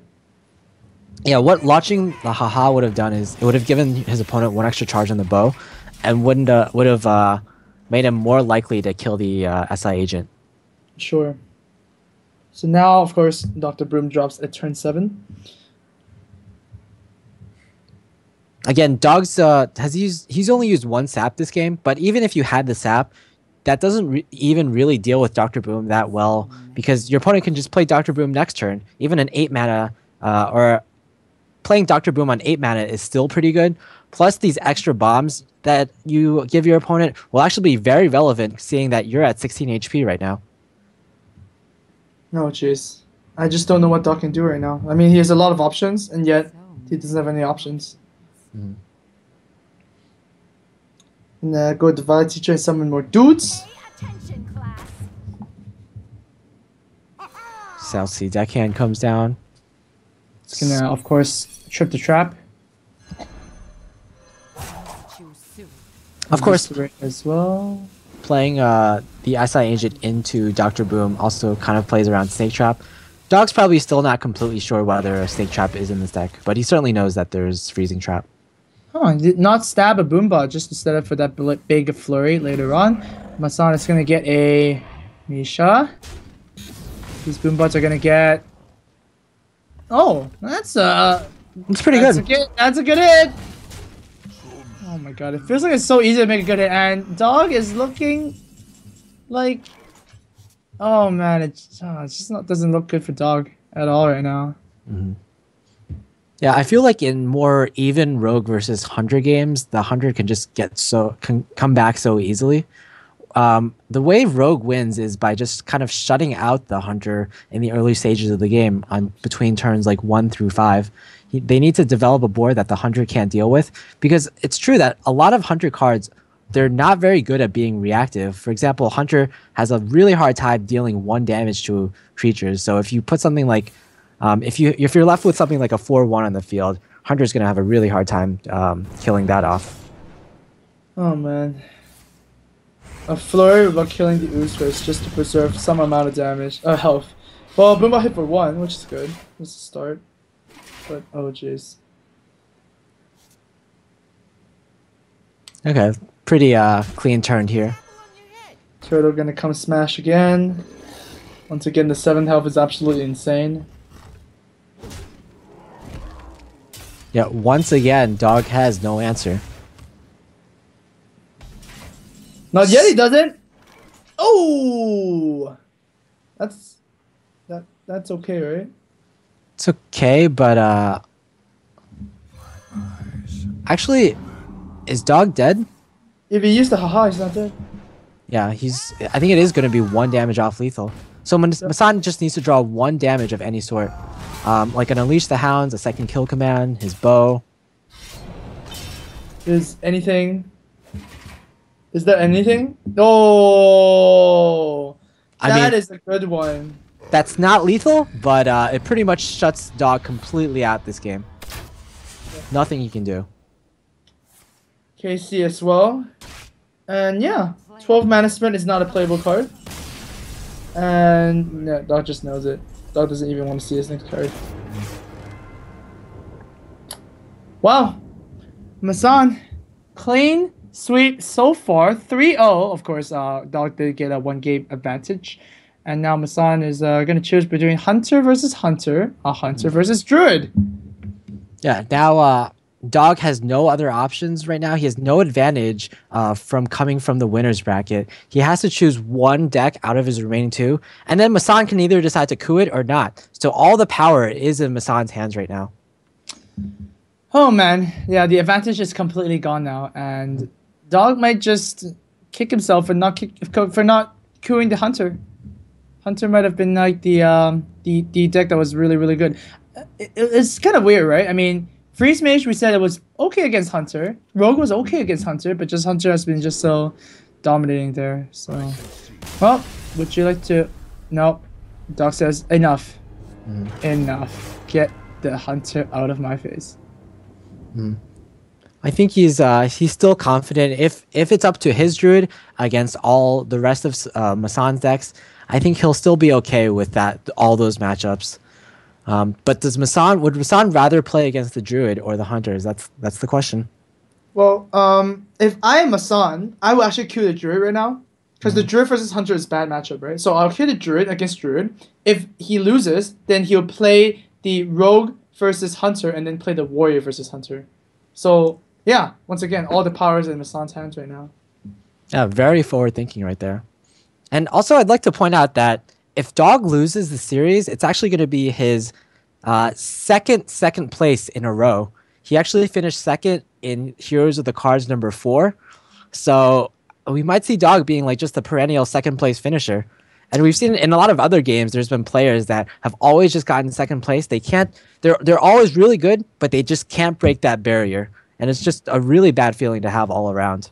I just hate getting labeled as like the second place finisher every single time, you know, just like, well, although, like, to be honest, Dog has just get the second place. I mean, Firebat actually won 4 second place finishes. You can't even put win and second place at the same sentence without feeling a little bit bad, right? But I mean, second place, it's still really, really good. You beat a lot of people. It's just not something people focus on, which is kind of sad. It's kind of how it is. Some players, when they get second place, they actually think of it as, oh, I got first loser. Oh, wait. Okay. See, the thing is, if some tournaments have third place matches, right? Without the system, without the advantage. So like, I don't know. I feel like getting third place sometimes feels better than getting second place. I guess. Although it is usually less money. Oh wow, we have a Druid versus Druid, and it's going to be a double wild growth.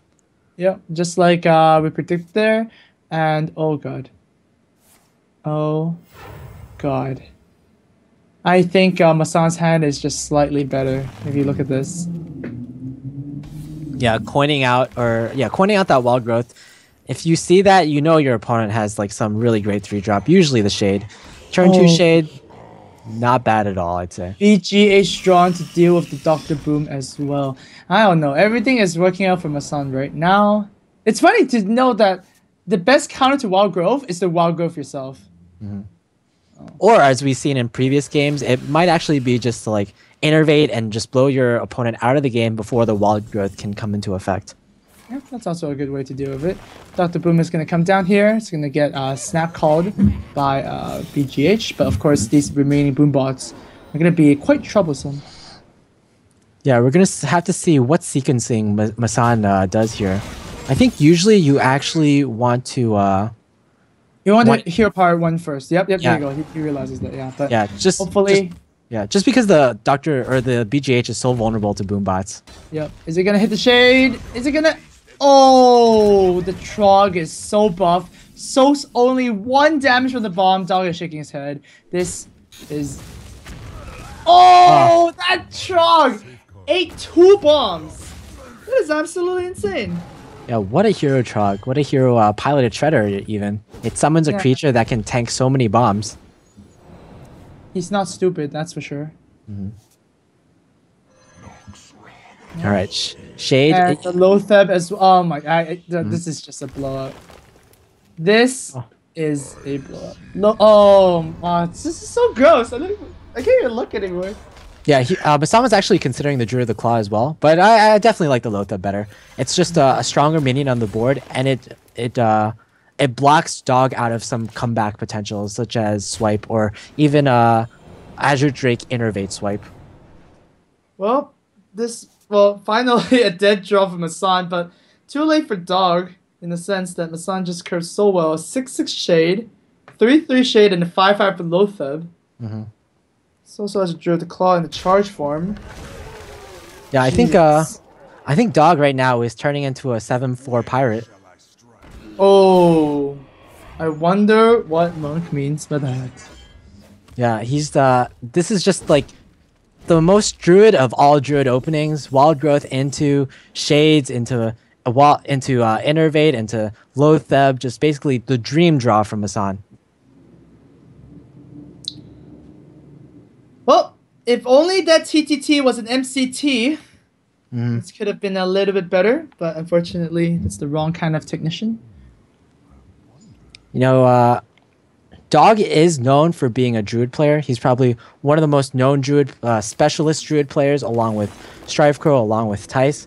And his decision to bring the Mech Druid instead of any other Druid, I wonder why that was. If he did have the Mind Control tech, as you said, instead of the Tinker Technician, he might have been able to come back into this game. But wow, this Dog actually does a pretty good clear, actually. Yeah, it's as good as it goes. Oh, speaking of which, MC Tech does drop on the board. Pretty sure MASSAN is just going to use it as a body here. And you might even want to just shoot the face here, just for push a little bit more damage. Huh? Guess not. Alright, the Sneeze has to do a lot of work. Maybe Dog goes with the double pair of 3-drops as well and say, but oh man, the swipe draw. You really want to play the Sneeze now, because next turn you have a very good curve.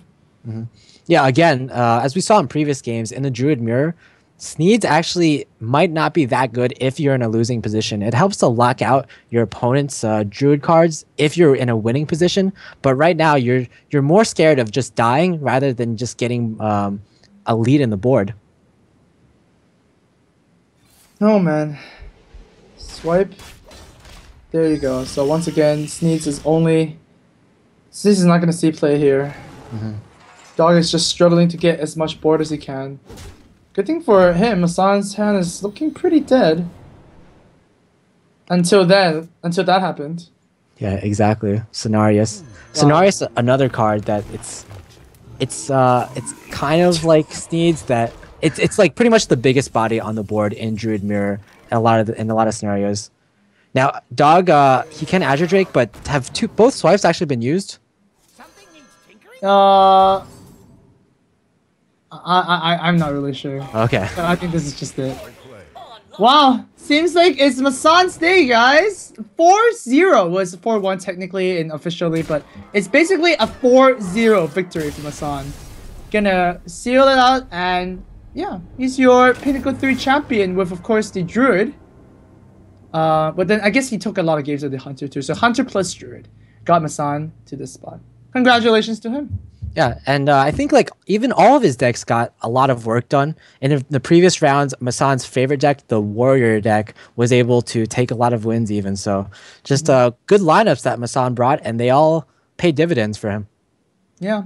Well, unfortunately with Dog, he takes another second place, but hey, he got pretty far. If we look back at the final brackets once again, he had to get through a lot of people, especially in the group stages. But here, he had to, he had to get through a lot of people to get to the winner's bracket, right? He actually never dropped a game until the grand finals, where he was unable to win a single game. That's just pretty sad right now. Of course, MASSAN is your grand champion, taking home first place and $2,500, which is a pretty good paycheck for 2 days worth of games. Dog is going second place with $1,500. GAARA, as you can see in the third place there, is going to bring home $750, and of course FARAMIR is gonna bring home 250. Yeah, pretty good job by all of them. And of course, thanks for all 8 players for participating in the tournament. It went pretty smoothly, and yeah, it was awesome. And of course, once again, thanks to all the viewers for watching. I guess it's time for like a special announcement as well. All the Pinnacle winners for the first 4 Pinnacles will be invited to a special Pinnacle 5. So Pinnacle 5 is actually like the Tournament of Champions, where the first place winner will bring home $5,000, and that's it. So it's a do or die. 3 people are going to leave with nothing, and the winner of that special one is going to bring home $5,000. So Firebat, Strife Girl, and MASSAN is going to participate in that one. Of course, we're going to see who's going to win Pinnacle 4 and decide on that. Although Pinnacle 4 was not officially announced yet. So yeah. Tying things up with the giveaway, the last Legendary played that series was, of course, Scenarios. We are going to have to go offline pretty soon, so I will message you on the Twitters to send you the codes for G2A. Once again, G2A.com and Twitch. Thank you so much for sponsoring the tournament. And thanks to Pinnacle for doing this beautiful production. You are awesome. And Backspace for adminning the players. Thanks a lot as well. And of course, Monk, casting with me. Thank you so much. Any last words with you? No, it was great casting with you. Pretty good games. I really like that MASSAN kind of closed it out. He showed a variety of decks. He showed good play with all his decks, and well-deserved win to him. All right, perfect. So yeah, remember